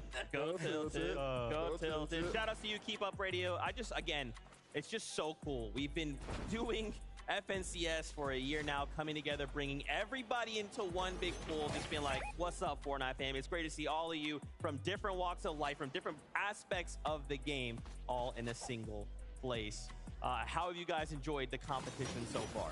Yeah, I think the competition is delivering completely for me, right? The atmosphere has been absolutely amazing. The crowd's been going absolutely wild, especially when Thomas HD is on the screen. I know the M8 audience up there, every single time they're on the screen, they've been going crazy. So shout out to everybody that's here. Yeah, the atmosphere's been unbelievable. And to think, we've got more days of this, right? Coming, we got Saturday, we got Sunday. It's going to get even more loud inside of here, which I'm very much excited about. But, even in the server, right, in the game, the players have been delivering, man. I think when you have a competition like this where you have the stakes set so high, we're expecting the big names to come out, but they're actually giving us performances, that match up to the status they have. It is a special day. So I think looking at all the players, hopefully these last 2 games continue to deliver in that regard. I saw the leaderboard was looking a bit too NA for my liking, so hopefully some more of the EU teams can sneak their way up there. But of course, this is, the upper bracket day, the more important day will be the grand finals to see my EU boys up there. Yeah, no bias at all. No bias. No, 100% bias. No, of course. Fully biased. And I'm sure you guys are wondering, what's up with this longer break? Well, keep in mind, we're halfway through the day, so we have to give the players a break. Get them to step back, kind of refresh the mentals to come back stronger in these next couple of games. Frankie is actually standing by right here, right now, with Miro and Cooper. Let's take a listen. I am, and this is such an impressive duo because they came together for Major 2 and qualified for Globals back then by coming second. So, of course, I had to talk to them. Currently in 24th position on the leaderboard. And Cooper, this is your first LAN. Are you happy with how things are going so far? I think we should be doing a lot better in terms of on the leaderboard. But for my first LAN, I can't complain. I'm having a good time, and I hope we do better. So how come you've become this fresh-faced IGL that everyone is saying such great things about, given that this is your first LAN? Starting an IGL role is really hard for me, but I think playing with Mero also, being a great teammate, I think I've improved drastically, and I hope I do better, yeah, hope I do good. Why did you want to become an IGL? Being a fragger, I feel like I never got a good IGL, and I wanted to just kind of take terms of being the leader in a duo, and I just got lucky to play with the best fraggers, so Well, I should talk to that best fragger now. Mira, I apologize for leaving you out in the cold as I've spoken to your teammate for so long. But you are regarded as a veteran. This is not your first rodeo. Why did you want to compete here with Cooper? I think he's a good teammate. He's always grinding the game. You know, that's really about it, honestly. He's just fun to play with, good teammate. And I don't know, we kind of have like a lot in common in terms of like interests and stuff. So he's like easy to talk to about things and like music and all that. So it's just easy, you know? Have you got a warm-up song that you listen to before you go on stage? Ski by Sexy Red. I do not know the song, but that is because I'm not as cool as you two are. So what's the strategy now? How are you going to regroup to try and guarantee that spot in Sunday's grand final today? Yeah, I mean, I'm not going to say too much because I don't want to get DQ'd, but I feel like I really haven't had a fair chance of playing Fortnite yet, and I think that we just need a little bit more luck on our side, and we're going to be fine. Okay, well, hopefully the luck will be on your side. Thank you so much for talking to me, gentlemen. I'll let you go and get some food, and I am going to bring in a Londoner. In fact, our only Londoner on land, so therefore I'm slightly biased because I'm from London too, if you hadn't noticed by the accent. Pink, currently 29th on the leaderboard. How are you finding things in Copenhagen so far? I'm finding it good. Despite our placement, I think we're not playing the best, but I'm finding it good, yeah. Why do you think you're not playing the best yet? Game 1, we played well. Game 2, there was a minor error making the whole game go to waste. But then Game 3, obviously, contested by Acorn. He was already qualified in 2 games, so he dedicated Game 3 to grief us. So I think he'll continue to do that for Game 4 and Game 5, but that's what happened so far. Are you thinking you can grief back then? How are you going to respond to this? Because you're not the kind of guy who's going to back down in a fight.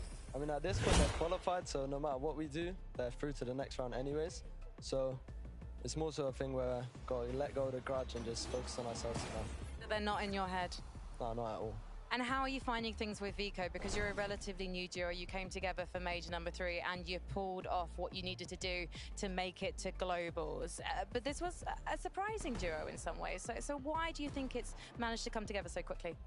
I've been very tough with Vico, and he's like, at the start he was a bit annoying, I'd say, but more so now he's more so making me proud. So I think we're a good duo. We complement each other well, and I like playing with him. He's a really aggressive player. How did you manage to stop him pressing W in every situation? I had to fake drop him. I've had to scream a lot. I've had to do a lot of things. I've kind of mentored him in a way, but yeah. Pink, I'm looking for a coach, so I don't know if we can. Once you're done with Globals, you've got the spare time with your hands. Are you taking new clients on? No. Well, it's a great excuse. It's a great excuse. Darn it. But I'm fine with it. I'm fine with it. I'll just go solo. Thank you so much for talking to me, Pink, and we will see you out on Battle Pass. Thank you. Bye. Thank you so much for those interviews for the players. Pink is always one that's very honest, Levin. He's going to tell you what's on his mind, and there's nothing wrong with that, I don't think. Yeah, honestly, it's the best policy. You know, I wouldn't have it any other way. You want people to lie to you? Would I ever lie to you? That's not I never lied. I never lied to you. Look, the one thing I'd say about Pink, right, and Vico is they're in a very tough spot. Because, like he just said, Acorn and Cold, they're basically qualified now, right? They could, you know, not play the rest of the games, and they'll be good to move through to the finals. These guys aren't, right? And so if you're Acorn and Cold and these guys are contesting you, you're going to make their life as difficult as possible. You're going to make sure you can do whatever it takes to guarantee they don't have a chance to contest you come grand final time. So if I was Pink and Vico, I'd be not worried per se, because, you know, this is not a guy that's ever going to be worried, but I would start to be a bit concerned. Yeah, I mean, you definitely bring up some very valid points, but I think if anything has been proven by some of these performances so far, one good game, right? One victory route with a couple eliminations is worth enough points, 100%, to fly up that leaderboard. So they just got to win that spawn fight one more time. Do you think they do that, though? Is that the play, trying to kind of keep rolling the dice? Is it just let's find somewhere else, or let's just disengage? What do you guys think? So it's interesting, right? Because Pink is a player that's very experienced when it comes to being contested, right? You look back all the way to Chapter 3 Season 2, I believe it was contested by Mustache and Malibu when they were playing together, and they, you know, were unbelievable, right? And I remember Pink saying to me, I've never experienced that off spawn, right? And they got demolished back then when he was playing with Anas, but he learned a lesson, right? He learned what it takes to be a good off spawn team. And he said to me he had a lot of those sort of similar strategies coming in to try and use against Acorn and Cold. And so maybe now we start to see him start to whip out some of the things he maybe would have wanted to save for grand finals, but use them now to secure a spot for final. Good stuff. They are sitting there on the bubble, 29th place. Remember, the ones to move on to Sunday's finals. Now, if you find themselves at the bottom 25, they still have tomorrow. Obviously, not the best situation to find themselves in. You know, Vivid right now, Levin makes a great point. If they're kind of pulling out some of these strategies, they might have to. Yes, it very well could get them to Sunday, but if it doesn't, that means that they're going to go into tomorrow's lower bracket, and those 25 players will have watched this. They will have known, okay, well, this is what they're looking to do. Yeah, I mean, very interesting situation. I don't think anybody wants to be in the situation that they are in right now. But listen, we're at the Global Championships, right? These teams are here for a reason. If 2 games is what it takes for them to actually go through the finals, I guarantee you that they are very, very well capable of it. Yeah, 100%, right? Again, it is just a matter of doing what they were able to do in that first game, right? He said it himself, that first game, if it was good, they were in that game. They looked good. They looked like a team that was going to continue throughout the day to have pop-offs, but unfortunately it hasn't panned out that way, right? Have to get back to what that was in game 1, and I think it's very possible for this team. Yeah, so what you kind of just touched on, you guys are just hitting me with the razzle-dazzle right now. That's what we do. That's what you do. You know, this is the Global Championships, okay? We're looking for the best duo in the world. There cannot be any question. There has to be a duo that steps up and says, we are definitively better than everybody else. So I feel like at this point in time, we can be a bit more critical about some of these things, right? And we kind of have to be, you know? We can't just say, well, this is a major, you know, you've got weeks 2, week 3, you know, we'll see you in Grand, it's fine. No, this is the end of the line. You know what? You know what? Levin said it. Honesty is the best policy, right? So I'm going to talk about one of the favorites here, right? We took a look at a little bit of the bubble right there, and I saw 23rd place. Thomas, HD, and Malibuca. That is not a very comfortable spot to be. Not at all. Not at all. And then obviously, you know, when you are the favorite, there's pressure that comes with that. You've got this crowd here that's making all this noise for you. If you are Thomas, HD, and Malibuca, you have to start thinking about, okay, how do we get back into this, right? I think a lot of people saw them as a favorite coming into this competition because they are so good. But things haven't been easy, right? The Canada versus an Aegis Osborne battle hasn't been the simplest of equations for them to solve. And even, you know, beyond that, right? Actually, when they are getting to playout games, the formula, it's not quite clicking, it's not quite working. That's right. Well, I'm getting word. As much as I'd love to continue this conversation, games are ready to go. So let's kick it up to the casters to get us prepped. We are here. This is game 4 about to get underway. And I want to give a huge shout out to Kit. But let's go ahead and go to the battle bus because the game starts now.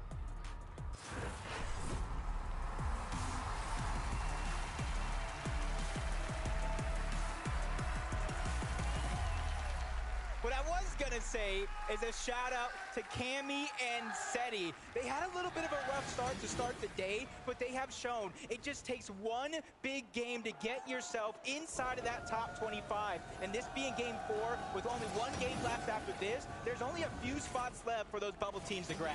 And we're looking at a team that definitely needs a good matchup for things to start picking up for them. Podesai, Snazy, starting to get some shots from the sky, but here at the racetrack, we've watched this for 3 games now. 2-1 in favor of Thomas and Malibuca. Kanata trying to see what he can do. It's a double fire, but Thomas, for the time being, he's gonna go down. Kanata and Agers looking like they could be in a decent position here, but it's Malibuca on the wraparound of the reboot ban, trying to make sure that he can keep Thomas and his own hopes alive for this game number 4. Agers, Kanata so incredibly low, but Malibuca down to half HP. Now jumping on top of the building, and the reboot ban just barely keeping the hope alive for Kanata and Agers. Oh, this is gonna be a big save. His chance to get his HP back, and it down onto Kanata. He has no ammo left. This could be huge if Agers could just find a way to just push up, finish this off, but it's Malibuca who does it yet again. One of the few times where a tactical DMR is going to look like the saving grace here for Malibuca. Thomas as well with the immediate dap up onto his boy, and for good reason, because this score, it's already being telegraphed. 3-1 now in favor of Thomas and Kanata, and keep in mind, or excuse me, Thomas and Malibuca, but for Agers and Kanata, they're literally in 35th place, and that's bound to get pushed even further back now. That's where you start to feel the nerves, and you feel like you're in the danger zone. We got Cal Gamer, 7-man going up against King and Phaser Kami yet again. And this is where it's going to get heated up. He gets a little bit of a first strike, but doesn't really take advantage of it. And a quick reposition out of King and Phaser. This is exactly what you have to do, but the rib does go off. They're trying to reposition and try to have some claim towards that high ground, but they're not able to do too much. They have to concede relentless retreat in order to stay alive. Right idea, though. Sometimes you just know when a fight isn't yours to make happen. And for 7-man, Alzambo's running relatively low with that disengage from Phaser. 7-man and Galgamer now going to have ample time to try and loot out relentless retreat. Slappy Shores action has been relatively quiet. We've seen a couple of circumstances with Tayson. Yeah. Really just nice surge strategy going for the most part at this location. But for True Lakes and Chicho, they've also had a relatively quiet time so far.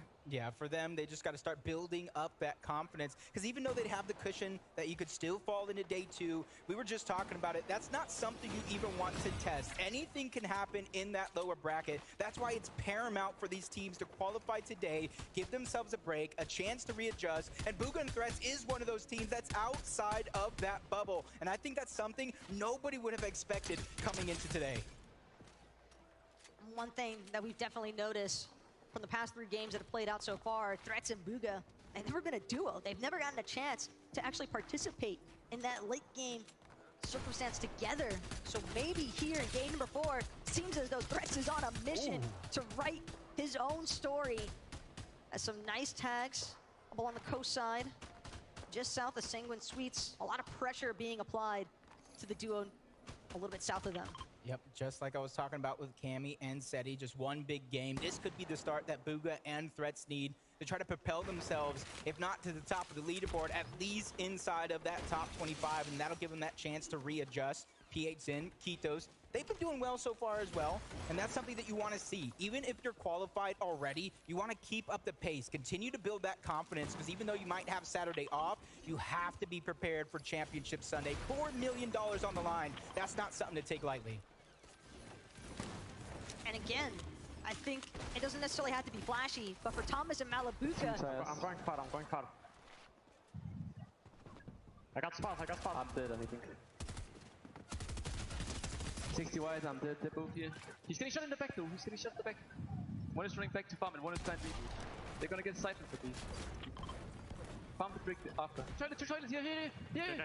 He's alone. Nice! Get. Yeah, for Thomas and Malabuka, it's definitely looked pretty flashy. When you're going for that 50-50, when you're representing that there's a reason why this is your POI, at least that they're going to be choosing to drop at, or their established drop spot. Racetrack's almost feeling like a POI with how well they have managed to just take hold of it. Yeah, and I'm not too surprised. It was a couple of majors ago where they were contested.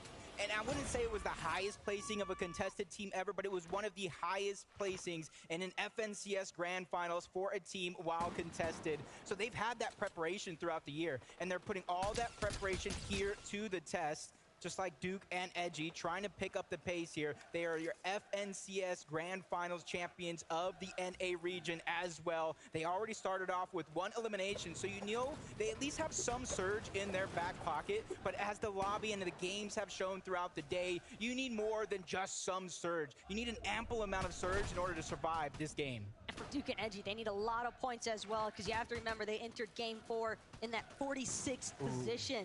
So quite a lot of places to jump up in the leaderboard if they want to actually find themselves in that top 25. But right now, leaderboard is the least of Forstroki's concern. Right now, it is all about surviving and maybe, if he's lucky, finding an opportunity here to look for a pickoff onto Yuumi, because Forstroki, if he's able to find this knock, or if he's able to just be patient, he might actually have a chance. So look for grabbing his teammate's reboot card if he hasn't already. Full disengage. It's still plenty early enough in the game where a reboot ban opportunity could definitely come up clutch. Especially here where the zone is pulling forward. A lot of those teams are going to begin to rotate, whether they try to go to the slow side or directly straight towards the center. That is going to be one of the few safe opportunities you will have, as the augments are already beginning to come out. Possible rarity check, and a lot of these teams, you might be saving some of those augments as well, but King and FaZe or Kame, you saw them disengage out of Relentless Retreat. They're outside of the top 25, so a game like this is necessary to come out on top, grab as many points as you can, and he's already getting challenged for that high ground, instantly gives up. FaZe and him are a little bit too separated for my liking, and probably theirs as well. Striker, though, decent top-down overview. But it's going to be Exodus with the immediate trading of that big shield potion, making sure that his teammate is able to maintain as close to full shield as possible. Exodus, meanwhile, hey, you might be looking straight, but there's plenty of teams sure to be looking at you as well. Got to make sure that your backside is covered. And that's going to be an immediate drop down into the safety of their tower that they've managed to build up. Phaser and King, though, just outside of zone, just kind of landlocked for the time being as well on this beach outside of Relentless Retreat. It does not seem as though they're going to have a very easy time working their way in. Nah, and you kind of saw them there on the leaderboard, 22 points overall. As it stands now, that bubble, that 25th spot is at 58 points. So it's not too far for any one of these teams to really climb up the pace, but the usual Misha and Teeny switching up their drop spot, not liking how their games have been going so far, so they're sticking to what even qualified them to the Global Championship themselves, and that is these sneak attacks. They're going ahead and trying to cut off somebody's boot path and take advantage while they can, and that's QNDX that they're going after, and they have a 2v1 for the time being, and they're wasting a lot of their resources just trying to build for it, because that is the extra loot that they need. Instead of farming up at a drop spot, this is the strategy that they're going to use, but unfortunately enough, their opponent does get away. He finds a way to disengage, so they're going to have to figure out where else they're going to get their loot from. I don't know if that was intuition, by the way, maybe from QND, or if maybe some sort of audio cue might have given things away there for Misha and Teeny, but they were certainly ready to pull the trigger a little bit too soon there and didn't let QND actually fully step into the building. And again, it did seem as though QND kind of recognized better, thought that maybe the loot's a little bit too free in this circumstance. Just a huge beam from Ocus, trying to go ahead and get as much surge as possible. I think for someone like him, he's been doing a good job so far, trying to pick up these opportunities where he can. And that's the thing. Reet and Ritual probably didn't even really see exactly where those shots came from, who was surrounded or all around them, and see they're going towards the south side of the zone, that they have to be careful. Okay, as long as they continue to go south, we saw the zone was pulling up. So this will be the congested side. You already see in the mini-map, there are so many teams going ahead and grabbing their spot all around them. That's going to make it that much harder, but Misha and Teeny keeping things on the run. Weapon cache is going to come up, and that's 7-man and Cow Gamer that they're trying to contest for it. A little bit of a mistake there with the briefcase turret, trying to go ahead and use it to their advantage. Teeny with a nice shot from the side, backs up towards his teammate. 7-man Cow Gamer. This could be their opportunity to try to advance, clean up this elimination, finish the damage you already put down. But for them, it's just grabbing the real estate, grabbing all that piece control, so when the cash does pop, it is all theirs. Well, as far as 7-man and Cow Gamer are concerned, keep in mind, 7-man, decent loadout to take this challenge up against Teeny and Misha. Left side peek, maybe not the most favorable, but they're certainly still making the magic happen. Builds continuously being edited out for both sides and destroyed in the process here, but Teeny, Misha, they look as though they really want at least one, if not both, of these eliminations now. They know that 7-man and Cow Gamer are bound to have some excellent resources and materials, but again, if you're Cow Gamer and 7-man, we saw their loadouts. They don't necessarily need to pressure this. They've got exactly what they were looking for and can easily disengage at this point. Yeah, and being another team that's outside of that top 25 bubble, they're just trying to play the safe game, scrape by, try to get some points, and that's Reet and Ritual are almost trying to do the opposite. They're trying to take the fight to Malibuca and Thomas. Thomas and Malibuca are one of those teams that talk about how good they're playing as a contested duo, but they're in 23rd place Going down here, no placement points. They only get to 8 points for those eliminations off spawn. This is not what position you want to be in. And you can see they're not playing safe. Even though they did get some damage, they're not going ahead advancing on it. They got their spot in zone, and they're just trying to hold on to it. You see the loot switch. That's respect between teammates as well. Malibuca definitely understanding that there's a reason Thomas is known as a fragger in the EU region. And with that sharp tooth, seems as though Thomas feeling a little bit more comfortable with trying to aggress even further onto Ritual and Reed, but we'll have to tune back into them a little bit later on here, because keep in mind what Pink said in that mid-game interview, but we'll get more insight on that later on, because right now we've got some great insight coming your way via Mighty Miner. Thank you so much, Taco. Now, we saw a huge game from Acorn and Cold right there, which basically solidifies their spot in the grand finals on Sunday. We can see them doing everything in their power to make sure that Pink and Vico don't have the same success. Now, Pink and Vico are actually in 29th place right now, so they're just dipping. They're getting out of there. Of course, getting inside the territory of Cammy and Seti as well. They don't want anything to do with it. They want to make sure they're avoiding fights as much as possible, because they've only got 2 games to make it happen. With only 2 games left, you could see with Pink and Vico, they talked about it going down, but as all that happened, Merstash is now in a 1v2 position, trying to back up, trying to do as much as he can to try to stay alive. That's Duke and Edgy on the other side. They need these points, and it's a 2v1 situation, and Merstash is not backing down from the challenge. A nice shot, but that's going to be a miss. Merstash takes a little bit of damage, but he has more than enough heals to try to get himself into tip-top shape, and it's only really a matter of time. Duke and Edgy, if they realize that this man is a solo, that could be their opportunity to strike. At this stage in the game, with only 2 games left, you have to try to get as many points as possible. Even if you don't get in the top 25 here, you want to get yourself as close as possible. The hesitation, though, is definitely not there as far as Stroky and Kylie are concerned. They see a solo. They're ready to completely try and run him down, because it's going to be Inshari left to fend for himself here. A nice double elimination there, Stroky and Kylie. So the plan, clearly a success from their starting point. A great job getting that reboot ban so they can play the game out as a duo. 285 above the Storm Surge threshold. Alex and Worthy trying to take advantage of this opportunity that is right before their very eyes. Peeking around towards the backside of the zone, where they're trying to predict some other teams are trying to find a little spot, a little crevice, anything that they can hang on to. But as you saw on the mini-map, not too many teams are there. Acorn and Cold, you said it yourself. They have already got their spot into Championship Sunday. But you know as well as I do, there's more than just money on the line. There's more than just the Axe of Champions. It's about calling yourself the best Fortnite duo in the world. And that's what Cold and Acorn came to do. Specifically Cold. He was at the Invitational along with Acorn, different duos, but he placed 3rd. He fell just shy of both Queasy and Vino and Cammy and Seti. And he's out for redemption here as Merstash in another 1v1. He takes out Oak, is trying to keep the show alive. So unfortunate for Oakis, but Merstash, he might have found 1 elimination. He's got a lot more work ahead of him, though, just from this position alone here at the Creaky compound. As a solo, Merstash is really gonna have to try and play things safe from the backside of zone.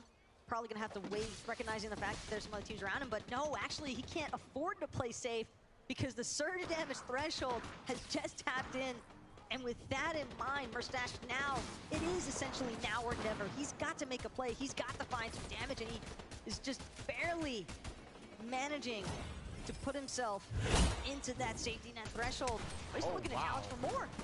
That's just a daring play. Very, very brave, but that's something you kind of known from Merstash. One of the more mechanically skilled players in the EU region overall. He's willing to take those chances. He's willing to bet on himself, but since he didn't land a shot and didn't cover the distance, he's just trying to disengage. You said it yourself as well. He's just trying to find his way in towards the zone instead of waiting, letting time pass by, and having all those duos pass him and try to hold him out. I think that was a perfect play for him to try to find his spot inside of the zone. But a team that needs to not only find their spot into the zone, they need to find damage, and they need to start to build that groove. 77 below, continuously falling. They're taking some time to try to get some resources, but that's the decision you gotta make. What's more important, Storm Surge or resources to try to survive? Granted, there is kinetic ore available for King and Vaser to utilize, but Unfortunate stuff there. It doesn't take them quite as far as they were hoping for. And now, with that sound going off, seems as though teams on the hill have definitely taken... Oh, a beautiful shot, though, from King. That suppressed sniper rifle might be the main reason why they weren't as concerned, but they're still below on surge damage. Another shot like that, though, and they might just be ahead. Oh, luckily there on the tail end. Couple of shots go through, 65 above. They do get the knock, but chances for them to be able to take advantage might not necessarily be there, but that's not necessarily what they were looking for. They were looking to move through. They were looking to get themselves a spot in towards the zone, and this is a replay of that shot. Just amazing coming out from King, while the pressure is on as well. He is one of the teams outside of that bubble that needs to put in that work. And let that be a reminder, I think, for some of these teams, even if you have that height positioning, if you peek just a little bit too far, get a little bit too comfortable, well, a player like King, he'll make sure to take care of that for you. Yeah, and a lot of these players, you know, they might lose sight of that suppressed sniper being in the game. They might forget, or they might be forced to peek to get the surge for themselves. And those are the opportunities we've been seeing all day, but danger happens. Duke goes down to paper from one team that has their spot for a team that's fighting for it. That leaves Edgy all by himself, trying to clutch up. Acorn and Cold, first place on the leaderboard. They're faring well with that Storm Surge, even though they're just forced to continue to move north in this zone. They're bypassing a lot of those teams that are on that Rift Island, which honestly looks a little bit more active than we've seen in some of these previous games. But for Cold and Acorn, when you know for a fact that you're already guaranteed that championship Sunday, like we just talked about, they could do essentially whatever they want, even if it means just completely running down some other teams. Yeah, again, Pink and Nico talked about it. They mentioned it. Edgy and Duke, though, still looking to work together here as all these teams continue to pile in to the Eclipse's state. The way the zone is pulling, mildly unforgiving, given some of the water surrounding the area, but definitely something that these teams can work with. A little bounce pad junior trying to boost themselves to the front side of the zone. They don't want to be one of the last teams there. And unfortunately enough, they will be in the back of the pack, but they instantly are trying to build for some elevation. They don't want to get stuck on that low ground, especially in this zone. That was what I was about to say. It could be a roller coaster of emotions. We're going up mountains. We're going across rivers. Anything can happen here, and they get into the box. Duke's being forced back. A lot of damage is there. He's going to get knocked. It's all up to Edgy, and their run comes to an end in 34th place. That leaves their backs up against the wall in our 5th and final game. Yeah, Acorn and Cold do not care. It does not matter who it is. As long as you appear in front of them as a target, they will look to eliminate you. And they've been extraordinarily successful all day so far today. Malabuka and Thomas, though, they've also had a pretty solid day as well, Jacob. But again, this is definitely an instance where they could look to cement themselves in that top 25 if Game 4 goes well. See them just trying to get that damage. Robob goes down, but at least his teammate Axe Force is still alive, trying to grab them as many points as possible. But at least they're inside or at that 10th place spot for now. Probably got it secured, but you don't want to leave it up to a prop. You don't want to leave it up to the judges. As you see another replay. Oh my gosh, what did we just witness from King?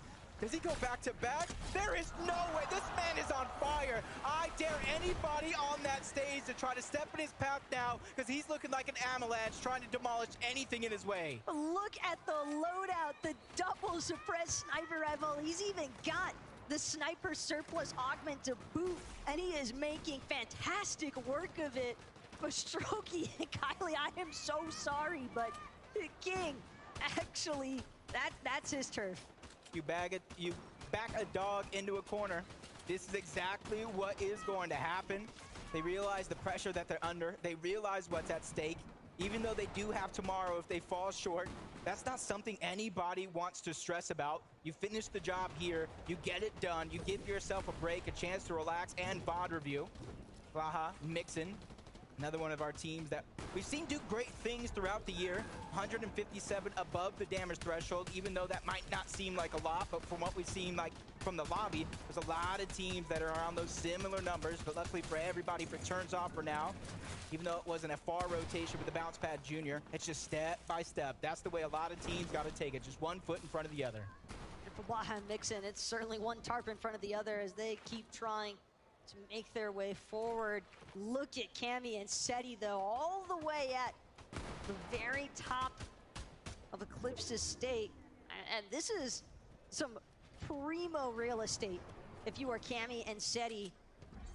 But it does seem as though they're going to have to disembark from this little throne that they've established for the time being, but not without laying some suppressive fire.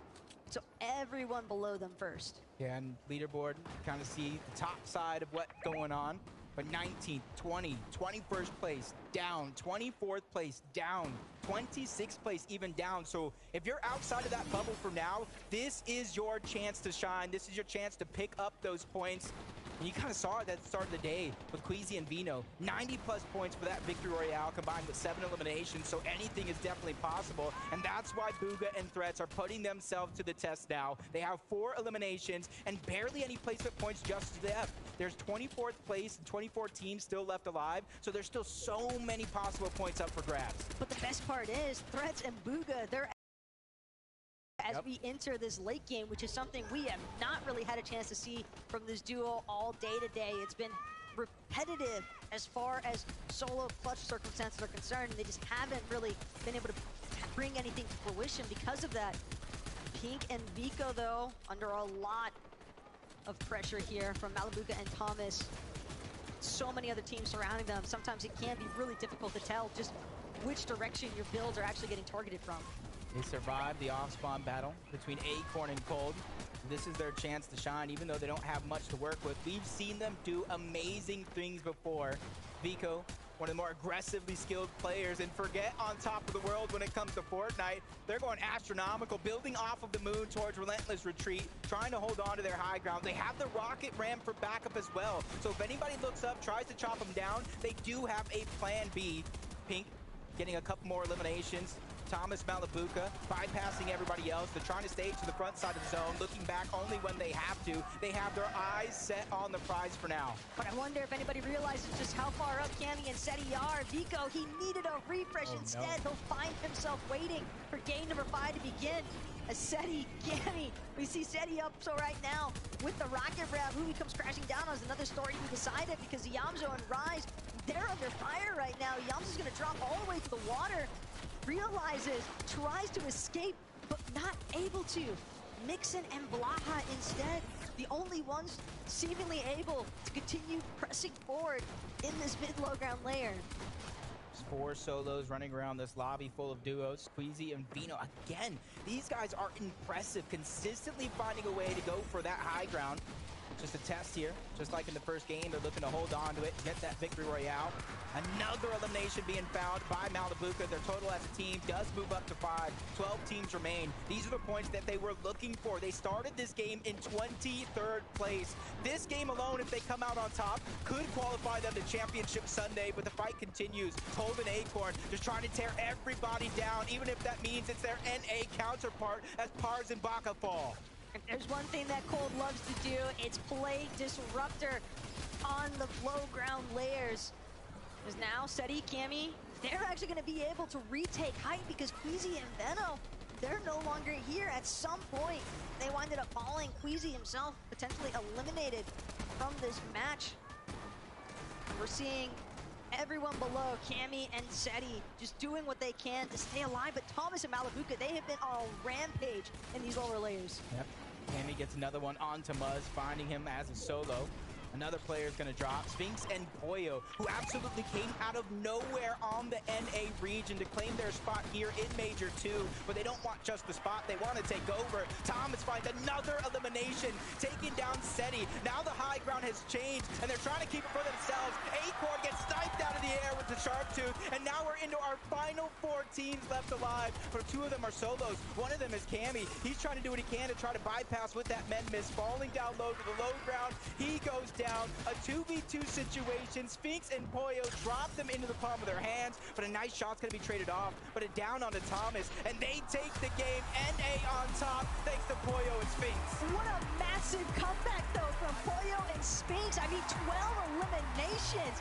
Given that they were in such a dire position heading into this match, that is a massive point swing here, Jacob. That might just be enough to even make them surface in our top 25. And they might have snatched away the single game elimination record, but I'm gonna let Frankie talk about that because there she is on stage with our winners. Yeah, I just had to come in and ask everything you were saying in that final zone because your mouth was going off. How were the comms? I don't know. Pollo just doesn't really talk. Kind of just, gets kills, does his thing, and I'm just, there for the ride, And do you just are happy to let him off the leash like that? I mean, if he gets the kills, I got no problem with it. And Pollo, your ear's burning now. Yeah. Yeah, he is a man of few words. He is a man of few words. He was so what, sorry? He was so loud. He was incredibly loud. To be honest, I felt like I could hear him backstage. So for you, how has the day been so far? Now you've got your victory royale as well. Yeah, it's been 2-1 off spawn. I think we're at the bottom of the leaderboard, but I think we'll be near qual range now. Hopefully, we will take a look at the leaderboard shortly. I love this. You're a man of so many words. I can hear him in the background going 2-1, 2-1. Is there anything you'd like to say to people watching right now and supporting you? It's really laggy. It's really laggy. I mean, these servers are atrocious, but we're making it work. Well, you know what? Everyone is in the same boat, and it's fantastic to see you guys doing so well. As you say, 2-1. Are you going to make it 3-1 now? I mean, that's the only option. It is the only option. Hopefully you are closer to qualifying for Sunday. If not, you'll get to play again tomorrow, and you'll get to show why NA is potentially the best region. Or would you say it is already? Obviously. Obviously, of course. He's a little bit biased. Pollo, I know you're a man of few words, but give me one more. What's it like to play in Copenhagen? It's different. It's not the same as at home. That's the most words, and I loved it. Thank you so much. Congratulations, everyone. Spinks and Pollo!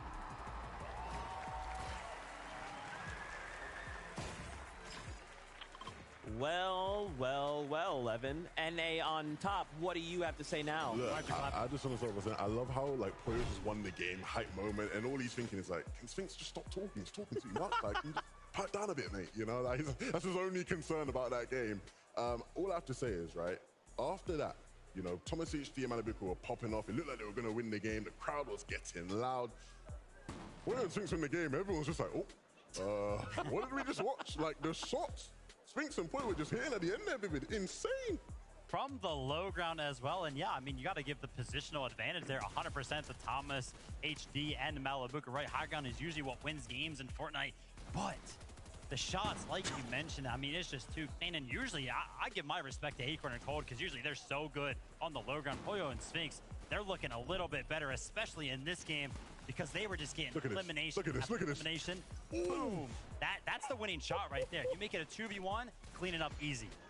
Just disgusting. This one, I feel like I could say this about every game we've seen so far. They have been roller coasters from, Seti and Cammy up on high ground, them going straight up, then suddenly it's Queasy and Veno. Just kidding, it's back to Seti and Cammy. Now it's Thomas HD looking to contest. I mean, this is what I want to see is people get more comfortable. People say, look, we're just not going to let people go for the high ground. We want this too. Yeah, 100%. And look at this, right? They were talking about it. They were towards the bottom of the leaderboard. Look at that placement now, 15th, right? That question mark was there. I think we're in qual range. You are definitely in qual range if you are 15th right now. A couple more points might secure it for you, but it is looking good for them right now. Yeah, if they can keep hitting shots like that, they'll be well on their way to being in that qual range and being secure, right? So I think the big thing from them is not to let this win almost, get them too excited. Right, stick to what's been working for you and sort of go with that going into this last one. I mean, again, I'm just still mesmerized by some of the shots they were hitting. They were putting on a clinic in that angle. Yeah, and I think it's interesting that, you have one in Spinks that maybe talks a lot by what they would consider each other, and then Pollo doesn't talk apparently at all. But yet they're sitting here racking up 12 eliminations in game number 4 of the Global Championship upper bracket. I did not think we'd see any duo break double digits, and they just went on and did it, Vivid. Yeah, absolutely incredible stuff. Now we get the opportunity to look at the standings. Acorn and Cold, they're pulling away with their lead. Still in first place, but Queasy and Veno also managed to hold on to second place. And Cammy and Seti, they are on the rise. That top 3 looks all too familiar, right? You look at, if you were to analyze this whole year and look at who have been the best teams all across the world, these guys, you know, that top three in particular has just been three of the biggest names you mentioned. For sure. Yeah, but Levin, Zeke, I'm looking towards 10th place right now. Thomas, HD, and Malibuca, right? I said 23rd place coming into this game. It wasn't comfortable. So they went ahead and clutched up this game. But there was more than just one clutch this game. Yeah, they were going crazy, right? You know, I think we all talked about how they needed to start to step it up, and they finally did. Malibuca and Thomas started to cook. And I think we know them as being incredible individual players, but when they start doing things like this, Thomas going up on height, he doesn't care who's there. He just knows he wants it, and they take it so well. Of course, his point instincts win the game, and they sort of shut them up with a really big shot. But these guys throughout that end game were incredibly dominant, showing off why they are revered as one of the favorites for this tournament. And I wonder what put them in a situation where they didn't have those mats, right? What led up to that ultimately where, because if they had materials, it feels like that's an easy closeout, right? But they're kind of put in this situation where Pollo Instincts on the low ground of all things, they have materials, they have the angles. You're sitting there like a fish in a barrel, like, yep, we're gonna jump down. You've got your angles. We hope we'll hit ours. Yeah, I mean, listen, when you go up for high ground right, we saw them, they had to go ahead and contest the high ground right when they got the eliminations. It takes a lot of materials to go ahead and actually build up there. You have to make sure that all of your builds kind of stay supported and stuff like that. So that's probably why they were out of materials. And then not to mention Pollo and Sphinx just picking up so many eliminations on the low ground, almost impossible for them not to have those builds necessary. Of course, right? When you're racking them up over and over and over again, you're sort of just, even if it is just siphon that you're getting, right, it goes a long way, whereas Thomas and Malibuca weren't quite able to loot everything that they were getting. Yep. Just, you know, part of the trade, especially when you're up there on height as well towards the end of the game. Standard procedure, but they won't be upset with that game. They'll be very happy, especially when you look at the previous games they've had. And, you know, I got to mention it, right? That Thomas, HD, Malibuca clutch all spawn. Malibuca with the 1v2. Actually awesome stuff. And honestly, coming into this, they should have been expecting stuff like this, because throughout this chapter, Malibuca and Thomas, they have done that 7 times where one of them have gone down early and they've clutched it up. No easy feat, especially when you look at the competition they've been facing. Thomas, towards the start of the day, said, look, I've faced much better competition off Spawn than Canada and Aegis, right? So I'm used to doing this. And if he's able to 1v2 against players like that, they'll be confident they can 1v2 against Canada and Aegis as well. So really good to see that happen. Like you said, the 2 clutches for them in that game. You guys talk about Thomas HD, and I'm thinking Thomas HD, probably one of the best snipers in the world. Then I kind of flash back to mid-game. I want to just quickly highlight King with 2 of the back-to-back most disgusting snipes we've seen today. Unbelievable. King is the kind of player that's always going to give you that special moment, right? You know, we all think back to the World Cup times, right? When he eliminated Tfue, we all hyped thinking, we all nervous, this Argentinian kid taking out Tfue, right?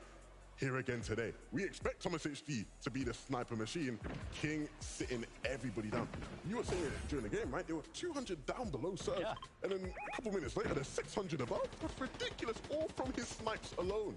Those shots were absolutely clutch for sure. But now let's talk about the clutch that is necessary for teams that are in the bubble. That's right, 25. The top 25 will go on to Sunday.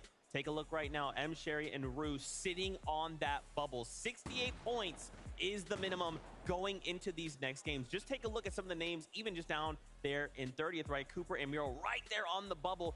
Kitos and PhDin as well. But as we've seen, it just takes one good game, and you can just change every. Even look at 31st, Podesai and Snazy. M8, y'all out there? Yo, Snazy and Podesai? They're asleep, man. There they are. Y'all can hear them in the crowd. They're going crazy. But even someone like Bugha and Threats, right? They've kind of been relatively quiet. Currently sitting in 34th. They can make up the ground, but they really need to come online here in this last game. Yeah, 100%.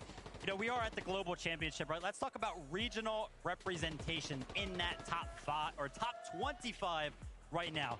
EU, there are currently 13 duos. NA currently has 8 duos, and then 1 per each of the regions in OCE, Brazil, Middle East, and Asia. So that is currently what the regional breakdown is looking like so far through the upper bracket. Yeah, I think for me personally, the NA teams have impressed so much, right? Of course, they do make up a big part of the lobby, but I think what we've seen is not just the Trailblazers, the typical NA teams you expect to dominate, some of the ones just in that beneath tier, right, that have come through and really made their mark on this competition, right? Showed us that they aren't just here to sort of hang around and enjoy, Copenhagen and have a good time, find a girlfriend, some of them were saying, right? Some of them are here to actually try and win, right? That's what it's all about for them, right? So, the priorities on a lot of these NA players are clearly, to come here and show EU, show the other regions what they got.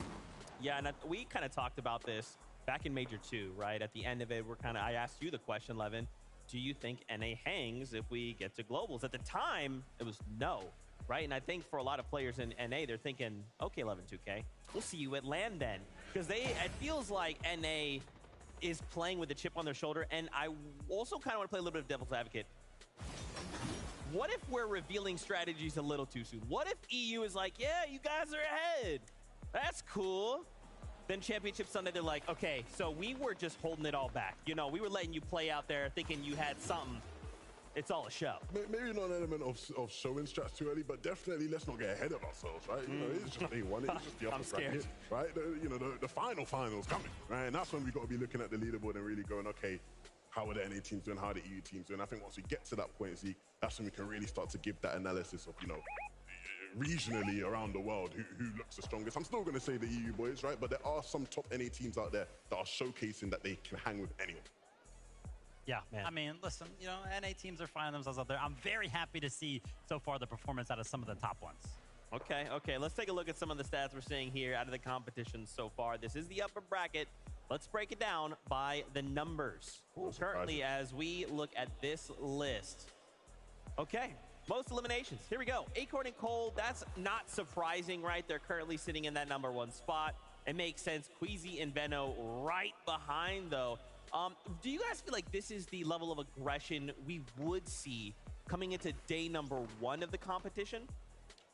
For me, probably, yeah, I'd say, right? I think, especially seeing those two teams there is great for me in terms of Acorn and Cold, Queasy, Veno. I look at Veno, I look at Cold as individuals. Throughout the year, they were the two players I think were going head-to-head for, best player in the world a lot of the year. And so to see them up there in terms of eliminations just makes sense. You'll love to see it. Guess what? Fortnite fam, it is time. The last game of the day here in the upper bracket is about to kick off. So casters, on over to you. Thanks so much, Zeke, Vivid, and Eleven for all the insight on the analyst desk. But our final game of today's upper bracket, match #5, is just on the horizon. We've seen so many teams now in that 26th to 50th position trying to escalate themselves into the top 25 so that they don't have to worry about tomorrow's lower bracket matches, Jacob.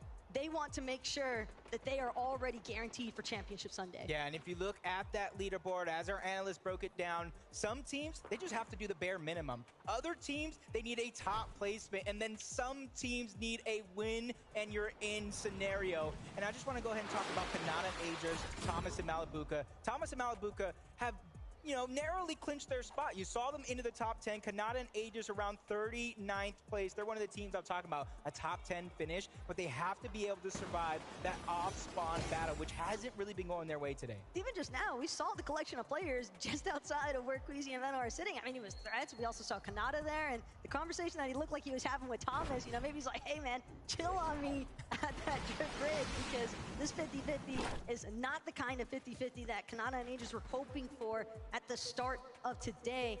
But again, when you keep in mind the fact that Kanata and Aegis, coming out of being recent FNCS champions from Major 3, I'm sure they have it in them to make the comeback. Yeah, and I think Poyo and Sphinx from NA have really shown. And one thing I want to talk about is when the regions were separated, when we had NA East, when we had NA West, nobody gave NA West a single chance. Even myself said it might take a month. It might take a major for them to get in that groove, but there are a number of not only NA teams, but these NA players boosting to the top of the leaderboard that we could see on Championship Sunday. And then obviously our regular NA residents towards the top side of that leaderboard as well, Cold and Acorn. And I want to talk about them just a little bit as well. You saw Pink and Vico, but we're going to see them here again because the battle bus is ready. Let's get this last and final game underway.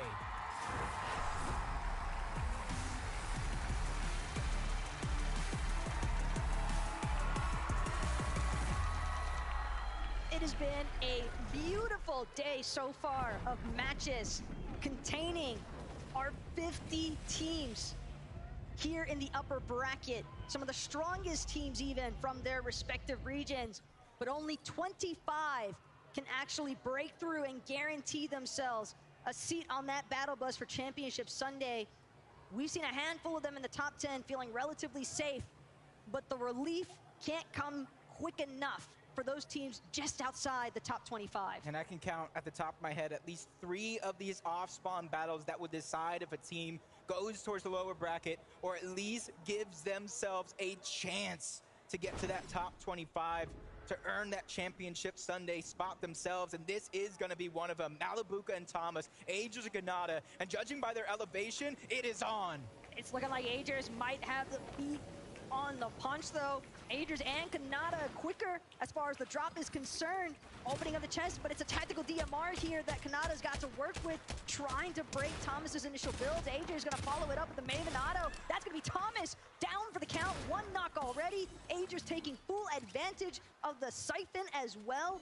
And another benefit is the weapons that came with it. Yeah, basically gave himself, you know, a full loadout minus the heals, and you see Malibuca now on the run, grabs that slurp truck, and now he has decisions to make. Do I try to fight the 2v1 while I have the underhand, or do I go ahead and try to disengage and just already see it on the mini-map? He's just trying to survive. Even though they did lose the off-spawn battle, they know they have their spot secured, so now it's just for bragging rights. Extremely unlikely that we see Malibuca try to lap back anytime soon here at the racetrack. He knows that it's going to take some time before Agers and Kanata fully clear this area out. And if he wants to get Thomas's reboot card, he might force himself into waiting. But the wait is over as far as Threats and Bugha are concerned. That's going to be a quick elimination to start things off for a team that desperately needs it. Yeah, you see Threats taking advantage of what is usually a triple chest on the side of that mountain. Mixing goes down. That's not only important points for Bugha and Threads, that's a Storm Surge to really give themselves a little bit of a cushion, because we know that's not going to be enough. But another one of our off-spawn battles that are paramount for our team's success. King and Phaser, CalGamer 7-man. Shots are being fired. Phaser's going to quickly disengage. He doesn't want to give up too much. He wants a chance to heal. You see, he has big pots, and if King can get to him, that'll allow him to heal up as well. But even with the vault card, Phaser, he can't charge into it just yet, unless CalGamer and 7-man have it in their best interest to just prioritize that. But King applying a little bit of pressure here from a distance. Keep in mind the resources, though. Builds not looking the best as far as 7-man is concerned. And CalGamer, again, seems as though he has none at all. So this is definitely going to put CalGamer and 7-man's push to a halt, and that is more than enough time for Phaser and King to get into the vault here at Relentless Retreat. Yeah, both of these teams need to have a solid performance if they want to see Sunday right here. Otherwise, they'll have to go to the lower bracket and earn it yet again. But you see a switch up of what we saw last game. King and Phaser this time around getting control of that vault over towards Relentless Retreat. But instead of just disengaging, 7-man and CalGamer are still looting up. There's a lot of loot there to grab, and what a huge battle going down yet again. But Cammy and Seti, they're separated, but they're trying to pincer them in. They're trying to surround from multiple angles and trap them in that little barn. One of the most common fights that we've seen so far today. And Stain and Datas, though, holding their own. Now, what a way to represent Asia, though. I mean, we talk all the time, ever since the Invitational, really, where we saw some of the potential, I think, from Asia's fraggers. And so Datas and Stain looking to try and follow that up as much as possible. They have been going toe-to-toe here with Cammy and Seti. And granted, Frenzy Fields hasn't necessarily always gone their way, but it's definitely made a little bit of an impact against Seti and Cammy, because they had to go nuclear, basically, the last 2 matches to play catch-up. Another one going to break down a lot of early game skirmishes. With your back up against the wall, it almost leaves you no choice but try to get the elimination points. Axe Force, Robob going against PHN and Kitos. Kitos and PHN actually do need this. They are outside of the bubble, 26th place, and a nice shot to try to back down Axe Force. They pounce, they get the 2v1, give themselves at least a 1-man advantage. Kitos trying to heal up. They're not wanting to give them that opportunity. Drop them down into the palm of their hands. They're attacking from both angles. Time is running out unless a miracle happens here as Axe forced a little bit of a jump ball and a misstep, but his teammate is there to rise to the occasion and get that elimination. So we see our first team in the lower bracket facing against our last chance major teams. Beige and Ketos try their best. Ketos especially in that instance, but you got one below you, one above. Difficult for anybody to actually find themselves on the Benefactory. I like this. I like this. Pink may have called it griefing, but no, this is just using your brain. Acorn and Cold, even though they've already qualified, letting Pink and Vico qualify off of their get contested again on Sunday. So they want to make sure that team has this little loop, push them back as much as possible. As Anon and Suns, they need a big game here going against Queasy and Vino, who already got their spot secured. And I like the aggressive nature coming out of this. Start to build that confidence, get some points, and then you can probably take what they've been doing and put it to the test yourselves. But it all really comes down here if they want to actually fight it, because Anon looks like he's disengaging. He doesn't want to get trapped between both Vino and Queasy. This is a very risky team to try and tango with when your position in that top 25 is on the line here. Suns and Anon, they cannot afford to get eliminated just yet. But Queasy and Veno, they're not the sort to let anything go. We've got some player listen-ins coming our way, starting with Kanata. I got a Maven. 16 white. Going to you. I'm running. He's on my right. Yeah, run at him. 20 white. Kill him. 40 white, 40 white, 40 white. Nice. Other one's at the height. He's at the height. Get the finish. Get the finish. They're dead. Nice. We need to kill him, bro. He's running. He's running back. He's just running to rise. He's trying to not give us the kill points. He's at the hut right now. 9 damage. No, he ran, bro. We just camped the card. He's a great. See a lot go down in that listen-in. The great teamwork, the great chemistry, but then the plan for the future. They're gonna camp that card so that way Malibuca can't come back and get it safely, which leaves him as a solo at the start of the game. So remember that, because if he does amazing things, he did it all by himself. As Vino, just so much damage from the storm. But just a sliver of HP. You gotta imagine as it continues to pop low. Yeah, I was gonna say a med kit's probably getting popped. Queasy does have some splashes. He's just trying to hound, be the predator towards his prey. Suns and Anon gotta figure out what they're going to do, because they're just getting followed right now by Queasy and Veno. And Ken, that's definitely not the team that you want trailing behind you, because just like that, Queasy's gonna give some quick reminders of what he's capable of. For Misha and Teeny, they've also got to deal with Baka and Pars, and again, such an impressive day so far from Baka and Pars. We've really been seeing them take an aggressive stance and come out on top in numerous situations. And I would expect to be all the same here. And Kanata and Agers, even though Racetrack might have gone their way, running into Yamzo and Rise is a different story altogether, as Agers now forced to bounce, has to leave Kanata to be eliminate collected, and they went from wanting to camp Thomas's reboot card to now Agers potentially having to worry about whether or not they do that. Yamzo and Raz will do the same to Kanata. Yeah, this is very troublesome for Agers and Kanata, the duo that needs at minimum a top 10 performance here in this game if they're looking to skip Saturday and go directly to our championship. But a fight that we saw start as a 2v2 ends up in a 1v1. Baka gets the piece control away from Teeny. Not really letting him get any footing in this round. The real estate here and that piece control is going to be important. And another shot getting fired. Teeny getting back down little by little. Baka just playing a game of peekaboo. It's working out for him, but everything good comes to an end eventually. And Baka takes a massive shot. The thing here, it doesn't matter where he's at because he goes down. And the only place he's going to be is back to the lobby.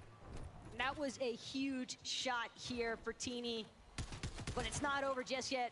Bryce and Chubbs now deciding to join the fray. Teeny gonna look to see if he can find an escape route somehow, or at least an opportunity to get this revive going off onto Misha. And Chubbs, Bryce, they don't seem like they're fully aware just how far back Teeny and Misha actually are. So a successful revive does come through. A 2v2 potential situation here, but again, Misha and Teeny bound to be relatively low on resources after that last engagement. imagine it to be true. That's Teeny trying to hold the covers, give his teammates some time to try to heal up. First is going to be the med kit. Now it's going to be the shields. And the forecast tower hasn't even been taken yet. That's what they were originally fighting over. And that's probably what drawed Bryce and Chubbs over to this direction. But they don't know that he was weak necessarily. So for them, they're just trying to play the game. They're outside of that top 25. They want to give themselves a fighting chance to get towards that championship Sunday and not really fight towards that Saturday. As we tune on to Agers, you can see him just trying to go ahead and bypass everything. Let's go ahead and go and listen in to see what happened in the beginning of this game. I mean, when he gets in, I'll be able to see him and just run. 30-60 on him. Nice. I got headshot sniped through the bush. This is so sad, man. Oof. That is really all that can be said in some circumstances. Yamzo is actually just a monster for that one. I mean, and if you're in Kanata's position as well, sometimes it is what it is. But Yamzo, he's got a lot more to deal with for the time being. Being a little lackadaisical in the rotation, quickly reminded that there's still other players waiting around in this lobby for him. And you can see towards the mini-map, we're on kind of edge of zone towards the southeastern side, and that's where a lot of these caches will spawn, either south towards the east, where a lot of these teams are congested at. And just judging by the lack of the slurp juice, they haven't grabbed theirs just yet. They're hoping to try to beat another team to that punch. And even though they found some dangers there, just a little bit, you can see that they have not too many teams nearby as we see the other side of what went down. And the headshot onto Mappy. That is a huge... He is just on fire. He's feeling it. Look at the confidence. Can't blame him at this point. It's just, what are you really meant to do in that sort of situation other than just fall victim to Yamzo there? But fortunately for Agers and Kanata, they're still going to be able to play things out as a duo. Successful reboot ban there for Agers.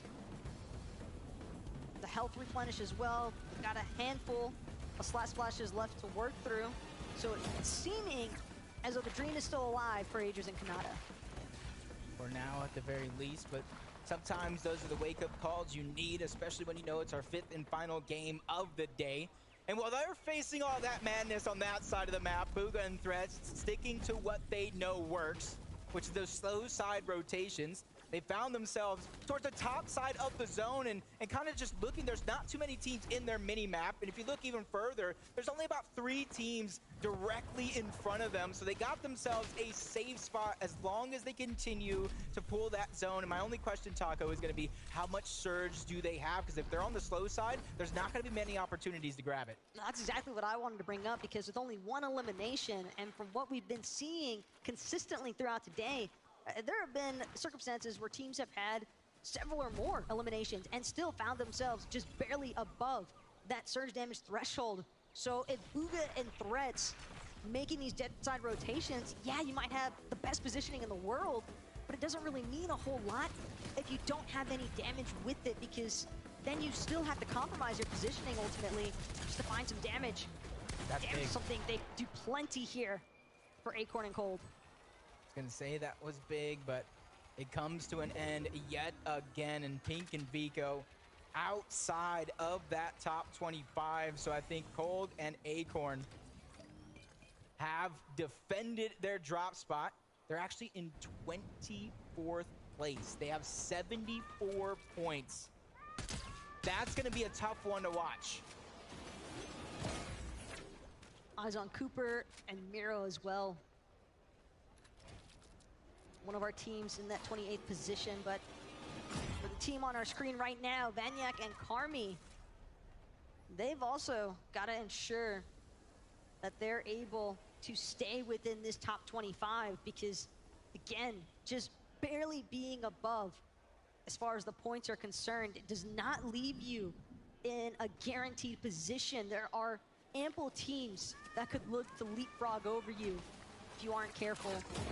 So we'll definitely keep that in mind and continue trying to be as methodical as possible with their movements. Yeah, you can basically see the tail end of that top 25. Pink and Vinco down 74. Batman, Bugha, and Rapid 80. The points continue to climb the more you go up. A lot of these teams don't really need to do everything. They just need to do the bare minimum as Snazy gets spotted out by himself. Mshari and Rue, they have a chance to sneak up.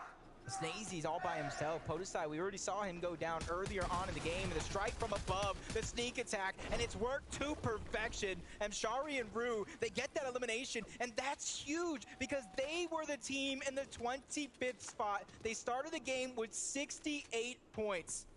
Now you can kind of count them up, 72, but they still haven't passed up Pink and Vico at 74 points. Snazy was just so focused on teams that weren't on that Rift Island. He had no clue that those two were sneaking up behind him. The ultimate crouch maneuver, essentially, all the way up until they had their precise moment to pounce onto Snazy. And that's big as well for Mshari and Rue, because again, another team just barely managing to hang on to that top 25 threshold. They are currently 25th and looking to go higher. Yeah, and this is a team, Major won, they became champions. They stayed towards the top of leaderboards in duo cash cups, in FNCSs. They're just trying to continue to mimic that, just like Cooper and Miro, who are almost not even duoing this season. It was left to a coin flip of all things. And what a coin flip it was. I hope Cooper kept that coin, maybe framed it on a wall. One would think, but I guess it maybe depends on how this weekend goes possibly for the duo. Regardless, they've done an excellent job as a team, but more importantly still, their placements, you saw it jump just a little bit. Part of that due to the fact that Cooper able to find a really nice elimination here, and this is a massive one as well. A good shutdown onto Cold, essentially. And that is huge for Cooper and Miro because they have had some problems in their rotations dealing with some of these teams that are already guaranteed to be participants of our championship Sunday. So knowing that Cooper was able to find that elimination on the Cold, it just makes the rotation all that easier. It probably builds a little bit of confidence too, because even though they went down and they got their spot on Sunday, Cold and Acorn, they're going to finish first in this bracket more than likely with how they've been playing. And when you see Cold go down, when you see Acorn go down, it makes that much more better. It's like a sigh of relief. That's one less dangerous player in the lobby that I have to go through towards the very end. I mean, 3 out of 5 teams in our top 5 are just not in the lobby any longer. They've all been eliminated. Only Cammy and Seti and Ritual and Reed, but again, the point difference so high. These guys can essentially choose exactly how they want to wrap things up for today. Meanwhile, Bugha doesn't get that same luxury. Bugha and Threats have to be on their A game. Yeah, it's going to be a must. 44 points. We saw the threshold around 72 points. Thinking about 28 points to try to get inside of that bubble or within contention, which really isn't much as long as they continue to have a upward trajectory in a lot of their games, much like Kanata and Agers. A lot was holding them back was Thomas and Malabuka in that off-spawn battle, but now they have a chance here to hold on to their own destiny. Fate is in their hands, and they just need to be able to find a little bit of a refresh. But where are they going to get their refresh? How long can they survive without it? If they stop just short of going deeper into the zone, they got themselves the edge for a team like this with 329 above the damage threshold. That's just going to be enough for now.